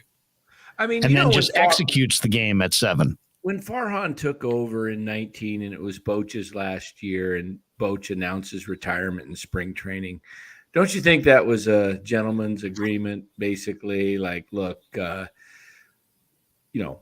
you announce your retirement because we're going to move in a different direction after this year. Totally. Yeah. I mean, and Boch was like, and that's fine. That's totally fine. I got no problem with them moving on from Boch. Boch was great. I got no problem with them turning the page. I got no problem with Kapler being the manager. I think that Kapler is the kind of guy that rubs you wrong over the long term, because he's so lefty righty. He's so in his numbers, he's not going off feel hardly at all. He makes like 5 decisions a week off feel and like 55 decisions a week off the card. Well, how do you guys feel? I think Boch was probably the opposite. I think Boch would, make 5 or 6 decisions off the analytics and the rest of the 50 decisions he makes were all off his instincts. So it's a different approach altogether. Yeah, what do you guys think, though, of Larry Baer's move to basically turn the organization over to Farhan because it basically said, okay, we're done with the old regime. Boch is out. Wotus, we're going to hang on to you for one more year, and then you're going to move out of the clubhouse for the most part. And it's basically they've gone small ball. Well, first of all, Bobby Evans and Brian, I love Sabes, but Sabes and Evans painted them into a corner where there weren't a whole lot of moves to be made. The roster was packed with veterans and bad contracts with lot of long-term dead money, or at least money tied to players who are not improving. They weren't really producing in the farm system. They needed a change. So, I have no problem with them going to Farhan. Farhan's exceptionally bright, and he's made some incredible moves. Heck, they won 107 games last year, and they've got more prospects coming than they seem to have before he arrived. Now, that's just the momentary evaluation. This thing will be evaluated with more concrete data as we see the years go by, and if we see these prospects either make it or crap out. If they all crap out, maybe Farhan's not any better than those guys. If he hits on some of these prospects, maybe he is. Ultimately, it's going to come down to those guys, say what you want about them, are wearing 3 rings. And you're wearing none. And don't forget that. And the fans shouldn't forget that. It's like, I like Farhan, and I'm sure the fans do too, but don't forget, he's got no rings. And when he starts winning rings, then you can start comparing yourself to Sabes. But I definitely think the Giants had no more moves to make. They were digging themselves deeper and deeper and deeper into. I mean, they never should have made the Brian Reynolds McCutchen trade. That was heinous. I thought that just added. There's no reason that deal should have been made, and that was really short sighted. But I think Farhan's really bright, and I think he's doing a lot of positive things for the organization. But I gotta see this through to completion. And he's already 4 years in, and they don't have any big time prospects above AA. So they're probably going to take at least 2 more years, and then after that, you're talking about signing free agents. So I mean, let me ask you this, Larry. I bet you they don't contend for a World Series really, like with any consistency, until we're approaching like year 8 or 9 or 10. And a lot of Giants fans are like, screw that, I ain't waiting that long. So it's these next couple of years are going to be really interesting to see if the fans remain patient. So let me ask you this: if the Giants miss the playoffs this year, and they go into next year, Farhan's final year of the contract, do you extend him? I thought they already got extensions. Did they not? I don't think Farhan did. Gabe did. I thought they both did. No. Let me check that. See if you can look up a Farhan extension. I thought they were tied together. Would that be on COTS as well? Yeah. Go to COTS and look that up. They should have his current contract status. I mean, they're going nowhere. They're spending less. Now, here's the question. The park is not packed. I mean, I've never seen a team win 107 games and have less momentum the following season than what the Giants have this year. I mean, exactly. They're on pace to have attendance that's they should the attendance should be a lot higher considering they won 107. So what does that tell you? It tells you that the fans are a little jaded. Tells you that the true downtown nature of this ballpark and the lack of people in downtown San Francisco because of gas and the pandemic and working virtually is that they've lost a lot of the walk-up crowd. And also, I mean, Danny, I bet you would probably know better than I would, but I get the sense that there's an awful lot of season ticket holders who are eating their tickets, and their tickets are sold. Nobody bought them. Yeah, they're sold, but they're sold, but the seats are empty. So I really believe that if the Giants did make a deal at the deadline and got a player or two that was really exciting, you'd instantly, like within 24 hours, see an uptick in the attendance, the people that are actually at the game, because I think you'd have fewer no-shows. Right now, seriously, if you used to work in downtown San Francisco, but you live in Pleasanton, and now you're working virtually, Are you really going to make that hour and 20-minute drive into San Francisco? Maybe have your car broken into, maybe step on a bunch of needles and feces in the dirtiest city in America as you walk to the stadium to watch this? To watch a bunch of, a parade of 4A guys and no offense and just a kind of a dull, dry, starless team? No, you're not going to do it. Yeah, I mean, people have enough money to eat it, and they'll eat it for a while. They won't stay with their tickets forever, but for the year, they'll just eat it instead of going. So that's their challenge, is to not just compete, but compete and try to add, if they can, an entertaining player or two to their mix, right? Oh, yeah, for sure. Here's Farhan's contract, 5 years, 2019 through 2023. Gabe originally signed a 3-year deal that would have expired at the end of this season, but signed a 2-year extension last year. So he's here. He's there through 25, and Farhan's here through the end of this 24. year. He's there through 24, and Farhan's through 23.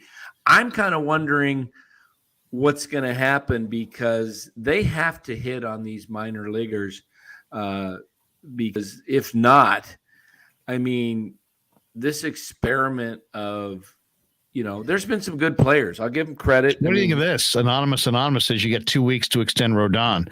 If not, you got to trade him. He's walking away anyway at the end of the season, and you want to get something. He sure is. He's walking away at the end of this year. Yeah, I mean, it's an interesting predicament, because trading Rodon will be like giving up the season. They don't give up the season. So I don't think they're going to trade Rodon, but I'll say this: if they have it's really imperative that they're real with themselves. If they do have a free fall, and tonight was the aberration, and they just continue to kind of drift further and further away, I think you got to really at least listen to what you could get for Rodon, because he's the kind of arm, and he's got the kind of contract that a contender is just absolutely going to say, you know what, I'll pay for that, because you don't have a long-term commitment. So even though there's injury concerns, you don't got to worry about that. And he's a hired gun. He's a hired gun, and a damn good one at that. You might get something premier. I'm really eager to see this futures game coming up. What is that? Is that when's the futures game? Is it Sunday? Sunday? Or is it? I want to see Harrison. I want to see how far Kyle Harrison, because if he dominates in that game, those are the best prospects in the game that are all on the verge of the big leagues. If he dominates in that showcase, maybe you'll see him. Anonymous says tomorrow. It's tomorrow. Oh, it's tomorrow. Okay, I'll have to go DVR that tonight. I love it's on Peacock. It's on Peacock. But is he being because technically today's Saturday, or Oh yeah, well I'll check it out. It's on Peacock. Okay. Oh, Romo, Double-A. Do you think the Giants had a different offseason if they did win 107? I think the 107 gave the team a reason to go cheap. It's technically tonight at 7 p.m. PST. I think the Giants bought It is Saturday night? Yeah.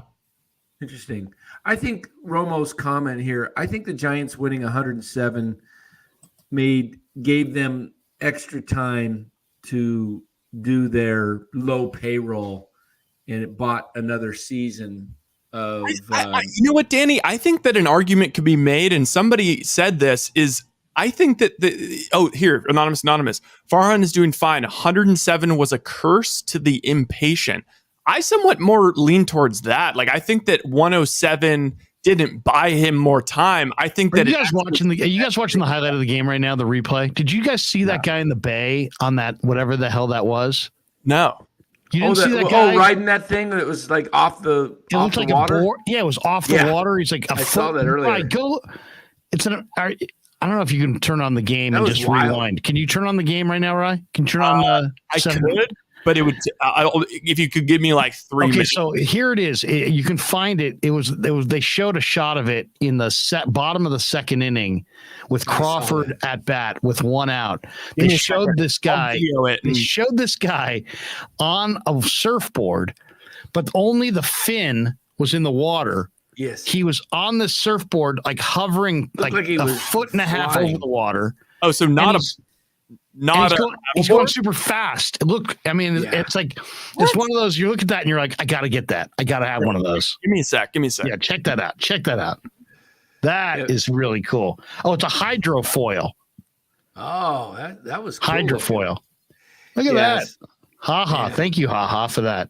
Hydrofoil. Somebody, So, wait, anonymous calls it a fleet board. you know, I'm looking here at when I look at Farhan's, some of Fleet, I his guess other people better are saying fleet board. better signings. I mean, you look at how he built the team.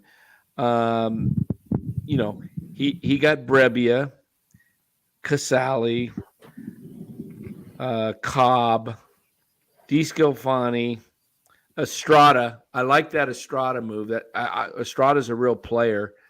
He got Flores, Gonzalez, La Stella. Haven't been high. I mean, the on that one. DeScalfani and La Stella signings don't look good. No, Littell. Did he get Littell? I think. Yeah, he got Littell, minor league free agent. Yeah, and then I think he picked up Sam Long.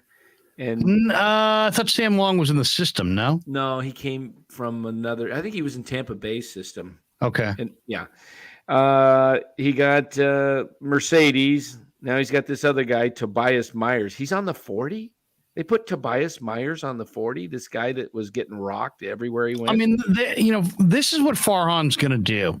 He's going to take the final couple spots on the 25 man and the final couple spots on the 40 man, and he's going to play fantasy football on the waiver wire every week. yeah, That's he's what got he's going to Angel do. Rodon now. And I'm okay with that. I'm okay with that. As much as it creates this, like, who the hell are these guys and whatever, you still added Luis Gonzalez. I like that move. You added Colton Welker. I like that move. To me, that's Farhan told me to my face. I said, how are you going to build this thing up initially? He said, I'm going to go for low risk incremental improvements, and I'm just going to try to put together a series of moves where we win the move day after day after day after day. And I absolutely will credit him with, he didn't BS me. He's done exactly what he said he was going to do. They got a 107 win season out of it last year, and he's continued to do it. He's going to take 23, 24, and 25 on the active roster, and he's going to take 38, 39, and 40 on the 40-man roster, and he's going to shuffle guys in and out, and if somebody goes through the waiver wire that he thinks is value, he's going to pounce. And I think that's great. I think that's phenomenal. It creates an kind of an unstable feel, and he's going to take some shots on some absolute S-birds who are going to do nothing. And there's going to be guys that he picks up on a Tuesday and gets rid of on a Thursday. And, there's going to be some of that, and that's part of the deal. Says the Giants have 26 pitchers in Sacramento. My goodness. 26? How's that even possible? Can you guys hear me? Yeah. Yeah. It was bottom second. It was bottom second. Crawford was at the plate, and they showed the video of this guy on this board. And we've been told a couple times that it's a fleet board. Huh. Flight board. Flight board. Okay, so Craw's up. So Craw's up. Look at the Craw at bat, and then they'll show this guy in the Cove. And it looks fucking cool. I mean, it really does. I saw it a week or two ago as well. It's pretty. I mean, wild. I'd love to have one of those like on Lake Tahoe. I don't think I'd want to be in a bay necessarily with that, but you know what? If you're like in Tahoe or something, uniforms. I love those orange uniforms. Friday night. Oh, I know. Orange Friday's great. Oh, You see it? yeah. Here. It's about to happen. That's it. Yeah, show this to Danny. Look at this. Look the at this. hell? I know. Seriously. I I mean, what the hell's that? That's like Obi-Wan Kenobi or something. Yeah, I know. Look at that. What? I mean, that guy. I mean, look at that thing, man. That's awesome. I know. I've never seen that before. Oh, I mean, Hey, I guess the Giants. I missed this one. They picked up a left-handed pitcher on waivers from the Pirates yesterday? Aaron Fletcher? Don't know him. Old man Fletcher's kid. I don't know. He's a What'd you think of 26-year-old the lefty. flight board? What the hell? 26-year-old It looked lefty. cool as hell. We need to look that thing up now. Yeah, Jose Alvarez went on the Find out what that 60-day. costs. What do those cost? What were you saying, Oh, Danny? we're looking at about Alvarez 7. went on the 60-day flight board. With the elbow? I think so. Oh, so his season's probably done. Yeah. Matthew Mears says, I'm out by the Delta. I see a lot of them. Flight board cost about 10 grand. 10 grand? 8,000 to Well, I mean, if you 10 grand. that guy didn't look. He's not nearly as cool because he was just like on it like a boogie board. But I mean, if you're just shredding, like standing up on the thing, I mean, that's pretty sick. What fuels it? Hell, It's got an engine? what Here's one for $12,495. Flight models? Ooh, I want to know all of the different models. Okay, maybe Some call them hydrofoils. Some call them flight boards. he's the number one best-selling. Damn. Turn rivers, lakes, and oceans into a playground. I mean, Dude, you know what? If you're selling those things, is there a better idea than to drive by the ballpark while the game's oh on? my God, what the hell? Oh, that's Santa Barbara. Dude, that looks like it would be so fun in Tahoe, where you don't have to deal with waves or wake or anything like that. I love when I go to Tahoe. I always go at least an hour or two on the jet skis. And I'll go full throttle, man. I flipped the jet skis I love before. the jet skis, man. You know the craziest thing about jet skis is when you're out there, when you're steering that thing. If you let off the throttle, you lose your steering. And I think that guy had Jay Hutch called him tonight. He said, "Anyway, guys, it's after 2:40 a.m. here in the Murfreesboro. Got to work tomorrow. Great show as always. Have a good night. Go get some donuts and some sausage. Thank you, Jay Hutch." 240. He must have already split. We didn't say goodnight to Jay. No one to tuck him in. His wife's been out for an hour or two. He's got to get up in the morning, go serve some most buoyant people, huh? I want to see the most. Okay, confident starters, 2 experts. This is the most like. So this one is pretty massive. This is kind of like those giant foamies that 13K. Yeah. Yeah, there's some that are. But how much is this? Because this one would be good for. I mean, yeah, 13K. I mean, this one is like really like this one. I think that we could probably just hop on it and be able to do it. I mean, Battery powered. I want to rent one. They're electric. Wow. Man. Inflatable. This one's inflatable. Mark Graves says jet skis beat up the body. They can be tough on the back, I guess. Really? If you're in the ocean, I've had back surgery. I love the jet skis. But if you take one out in Mexico and there's some choppy waters, maybe. I mean, just looks like. I mean, you're the coolest cat around if you have this thing. Yeah. Romo, I'd have to live off of packaged ass for a few years to pay for that thing. Maybe Danny's getting close. Oh man, Dude, look how pimp that looks. Now, what keeps it up? Do you have to balance? Are your feet tied to that thing? Yeah, they're tied. What? Oh wait, no, they're not tied. No, your feet are loose. They are tied. They are tied. They are? Oh man, if you fall off. Oh yeah. I see No, you got it's them in like a slot. it's like Propeller. it's like pedals. It's like pedals. Ultra rides like an extension of your body. Clean touchdowns. Oh shoot, man, Matthew Mears not good. My dad. Yeah, what do you say? My friend's dad was just killed on a jet ski today in the Delta. Oh my God. Matthew, we're sorry to hear that. Oh my God. Dang. That is terrible. Jeez. Sorry about that. Tell your friend that we're sorry about that. Gosh, terrible. Man, let's change the subject. Get off jet skis, man. Yeah. Dude, that's Somebody. Delta or Rebel 444 says Luis Toribio has homered in 3 straight games. What level is he at? Is he? I'll tell you. I've seen him. He's a left-handed hitter with a flat swing and a great glove. I don't know what his numbers look like, but Toribio, when I saw, let's just say this, I saw an at-bat that he took in spring training maybe 2 years ago, and I thought, man, this guy's got a big league future. I mean, he's got bat speed, he's got a flat swing. He made that Adrian Beltre play on the slow roller where he charged it and barehanded it and threw to first. He made it just like a young Beltre. So I saw that. Now, maybe that was just a lucky highlight, but man, Toribio to me looks like a good looking player who's both good offensively and defensively. Another third baseman.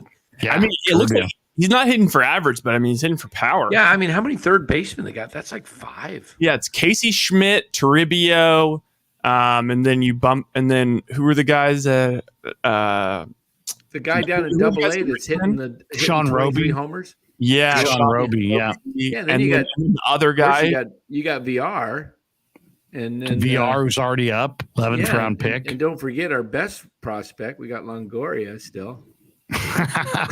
On that note, let's pay the bills, and we'll be back with our final thoughts after this on the Krug Show. Larry Krueger here for Telmetrics. Thanks to Casey Bateman and the good people at Telmetrics. If you're an occupational therapist, if you're an orthopedic surgeon, a chiropractor, a physical therapist of any kind, Telmetrics is designed for you to use in your practice and will greatly benefit your patients. Telmetrics uses computer vision and artificial intelligence and provides a platform for outpatient rehab therapy services, both in the clinical and the telehealth environments. So using Telmetrics can improve your patient's experience and much more. So for all your sports injury needs, or if you're a physical rehabilitation specialist of any kind, make sure you use telmetrics.co, Telmetrix.co. And thanks to Casey Bateman and all the good people at Telmetrics for being a proud sponsor of the Kruk. I'd like to thank our sponsor, Dan Coccimilgio. Dan is a buddy, and he is a phenomenal retirement planning specialist. And you can contact him today at securemoney.com, or at his number, 925-628-9966. There's a lot of uncertainty in our world right now, and you want to make sure that your money is secure. That is the key. Danny's got 25 years of experience, born and raised right here in the Bay Area, and he can help you get an immediate 10% premium bonus on your principal retirement account. So give him a call, 925-628-9966. He'll make an appointment with you, and you can sit down. It's not a one-size-fits-all kind of a deal. He'll consult with you and come up with a strategy to get you going to where you want to be. Once again, 925-628-9966, securemoney.com on the web.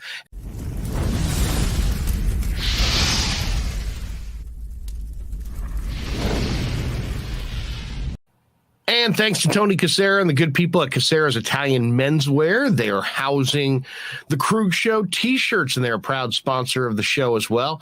The Krug Show t-shirt, the Krug Show podcast t-shirt is available there at their store in Dublin. Their address is 7372 San Ramon Road in Dublin, California. And go see Tony Casera and get yourself a Krug Show t-shirt and support the show. And special thanks to our sponsor, New York Style Italian Sausage. That's right, NewYorkStyleSausage.com is their website. Phenomenal product, whether it's the breakfast sausage, the Italian mild, the Italian spicy, the chorizo. You cannot go wrong with New York Style Italian Sausage. Once again, NewYorkStyleSausage.com, often imitated, never equaled. And they are a proud sponsor of the Krug Show. Thanks to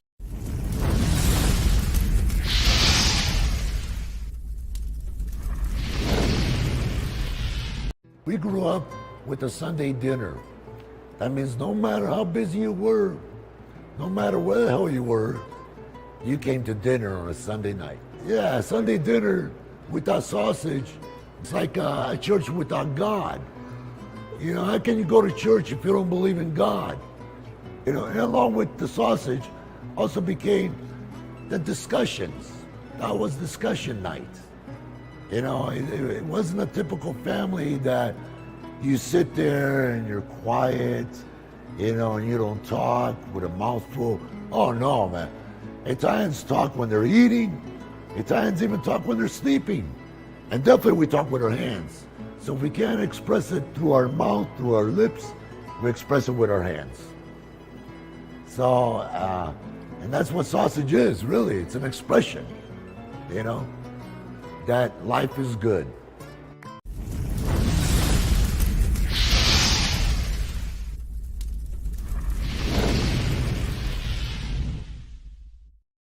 All right, welcome back to the Krug Show. Larry Krueger, Ryan Smith, Dan Coccimilgio. Says Dan will be right back. Is that terrible piece of meat? Oh my God, that looks so bad. If you're just tuning in, man, the Giants were down. First of all, Giants took a 2-0 lead in this game.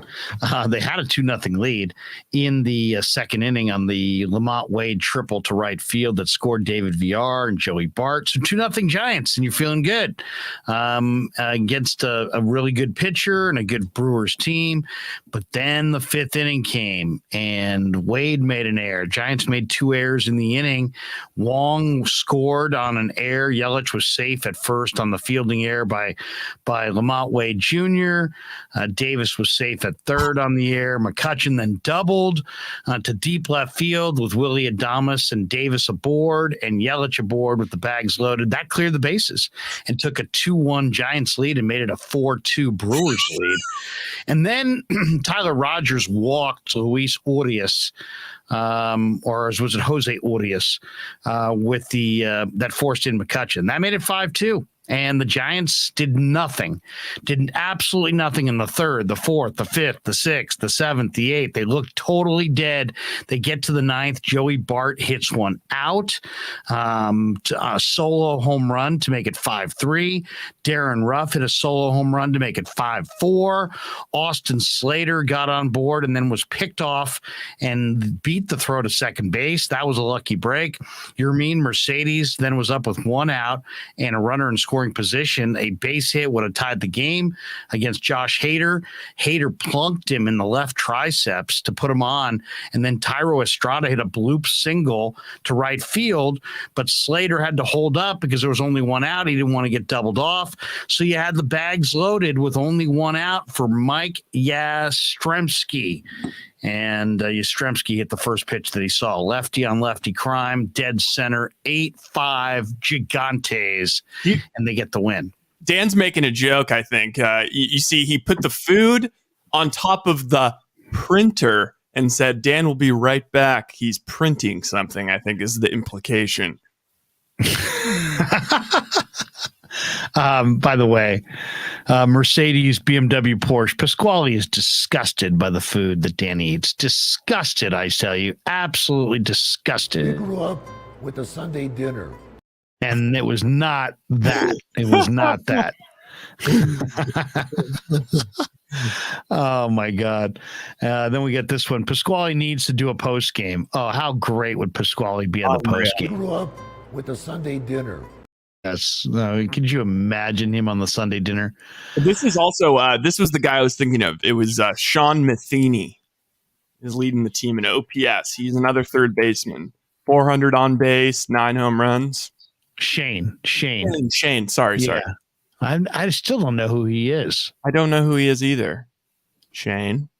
Who are you? What's Brett Auerbach hitting there at the bottom? Because Brett Auerbach looked good in spring training. Where's he and what's he hitting? He's a pretty good athlete. Ooh, he is hitting 198 with 9 home runs. I mean, for a second baseman, at least he's got some pop. 300 on base.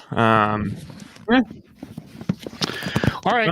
We are almost 2 hours into the live stream. We still have almost 100 people in the room. Thanks to everybody who's participated tonight.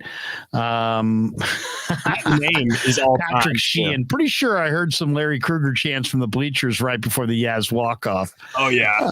That would be funny. Mark Graves, how could Dan look at the end, look at that, and yeah, I'll eat it. Yeah, seriously. I mean, come on, Danny. Printing shit. Yeah, I'm back, man. That was that meat was really gave you the yaks, huh? Yeah, seriously. You run to the porcelain god? Yeah, no, I'm okay. I'm okay. No, it's just having a little fun with the late night. If late night Lamont can't show up, I have to entertain. How about final thought? Oh my God, get that out of here! Isn't that? I mean, don't even feed. I wouldn't even feed that to the garbage can. I think I would feed that to that to me is strictly garbage disposal material. This is just pure survival food. I don't even want that in my garbage. This is pure survival food. If they're no food on the shelves. And Go backpacking food. Have you guys ever gone backpacking with backpacking food? It's just terrible. Gross. Have either of you seen Tostado swing? I just love his name is so good that I want him to be good. who? No. Tostado? Tostado. He's hitting 300 with 11 team? home runs. Are you making that name up? Richmond. Frankie Tostado. Tostada. Frankie Tostado, man. Sounds like Frankie. He's only Tostado. 24. Look at that face. Oh, it looks a little 205. got a little yeah, Angel I like it. pecan. He could play like Mark a Graves says drumsticks have more nutrients than that crap. That's probably true. Probably true. Dusty That stuff- Gold, the rats will feast tonight. This stuff is this. Is there a lot of rats in the desert, by the way, Danny, or is it too hot for rats? Oh, they have desert rats. Yeah, I don't have them around here, but in certain parts. Yeah. You see them running around the streets? No. No. But I'm thinking change my secure money ad to maybe anybody who gives me a call, we'll offer you a free Hormel.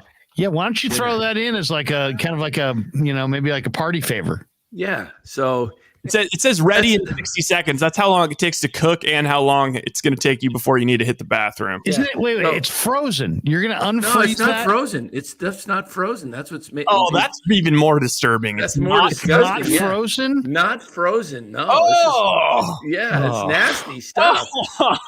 I mean, this stuff is. I can't even believe. I think I think those things are sold only in Arizona. No, I bought don't even- these. I don't think you no, can sell they're that. all over the place. I don't think Gavin Newsom would allow that to be sold in California. I just don't. I've got a everybody out there. I've still got a chicken one that's unopened, and You're teasing. anybody who calls, first person in the chat tomorrow night. Carlo P. Dan's Giants tickets come with 2 completes. No, forget the Giants tickets. Nobody's buying the tickets. I'm giving Hormel.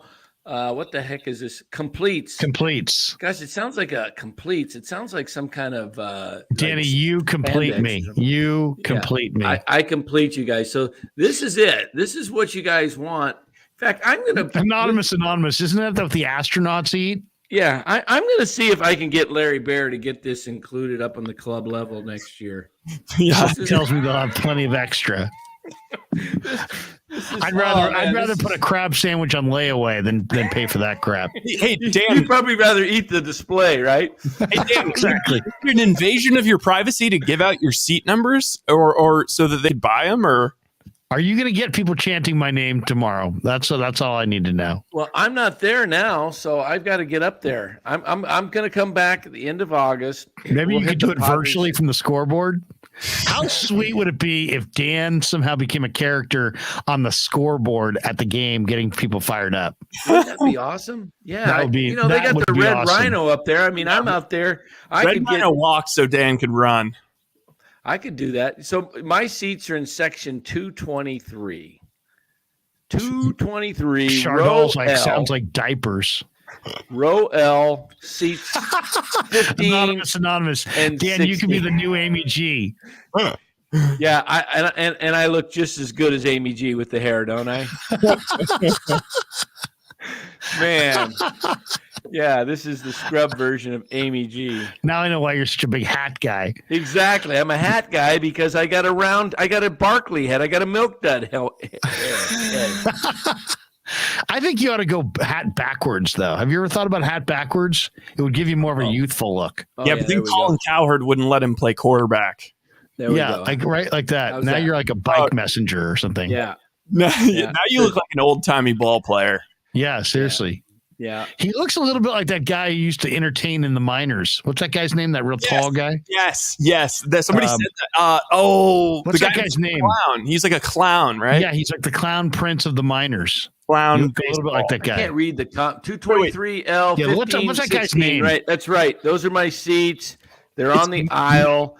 They're on the good Patton. side of the aisle. So when somebody walks in, they're not walking in front of you and you can't see home plate. You can't see the pitch. Chardonnay says, I like Dan's bald head. Aw.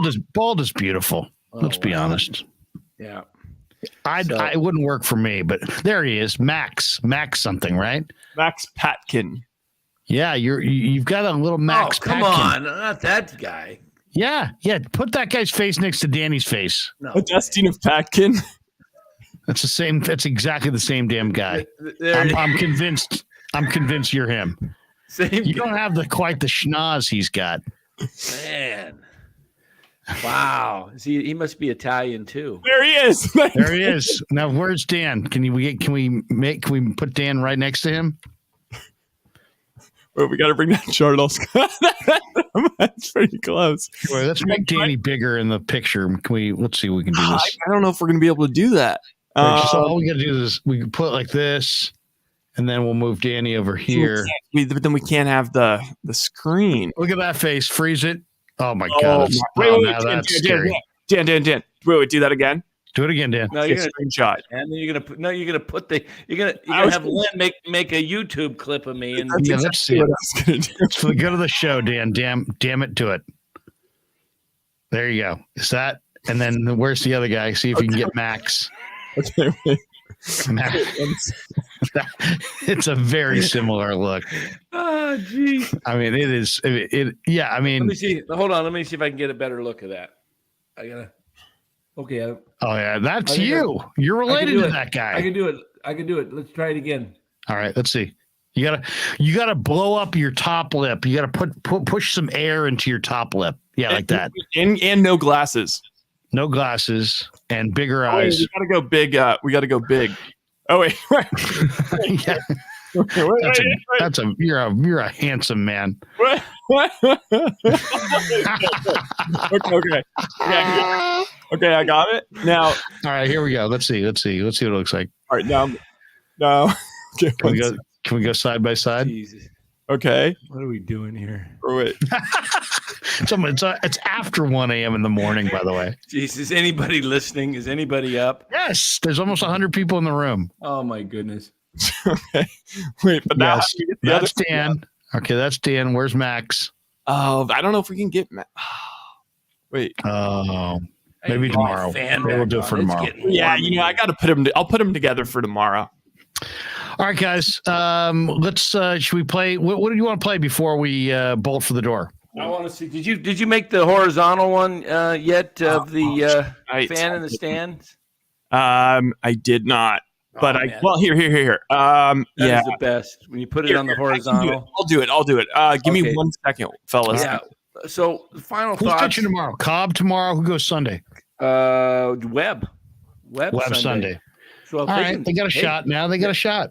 You know, This is big because they got to go into the break with some freaking momentum. My God, that was It's been a my thing nightmare last month. night. Is they lost a tough one, come back and somehow, if they could, somehow pull off 3 in a row would be amazing to go into the break. It would give the club a ton of momentum. They'd probably, if they win the next 2, they will be tied for the wild card spot because St. Louis or Philadelphia will lose one of the next 2, I believe. So that would be really cool. Just go out and play fired up baseball. All right, we're at 25, 30, 35, 40. Okay, it's about to be ready. 70%, 80%. 90%. Oh, that is so cool. This is so hilarious when you see the whole thing and you don't have to turn your head. This guy, Larry Krueger. Oh, we got to go back to the old view ski. Okay, wait. Larry Krueger.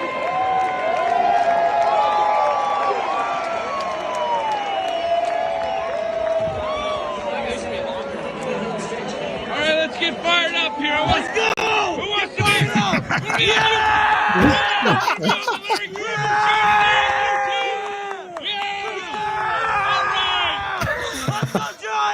All right, we're out here in the bleachers with the Larry Krueger Show. Larry Krueger! Yeah, we're gonna be on YouTube right now. All right, okay. When I say Larry, you say Krueger. Larry Krueger! Larry Krueger! Larry Krueger! All right. Yeah, never met a man I've been scared of. Careful, you gon' get exactly what you asked for. Here for whatever you bring me, getting handled. I answer to no one, I don't need to hassle. Yeah. We ain't never fall back.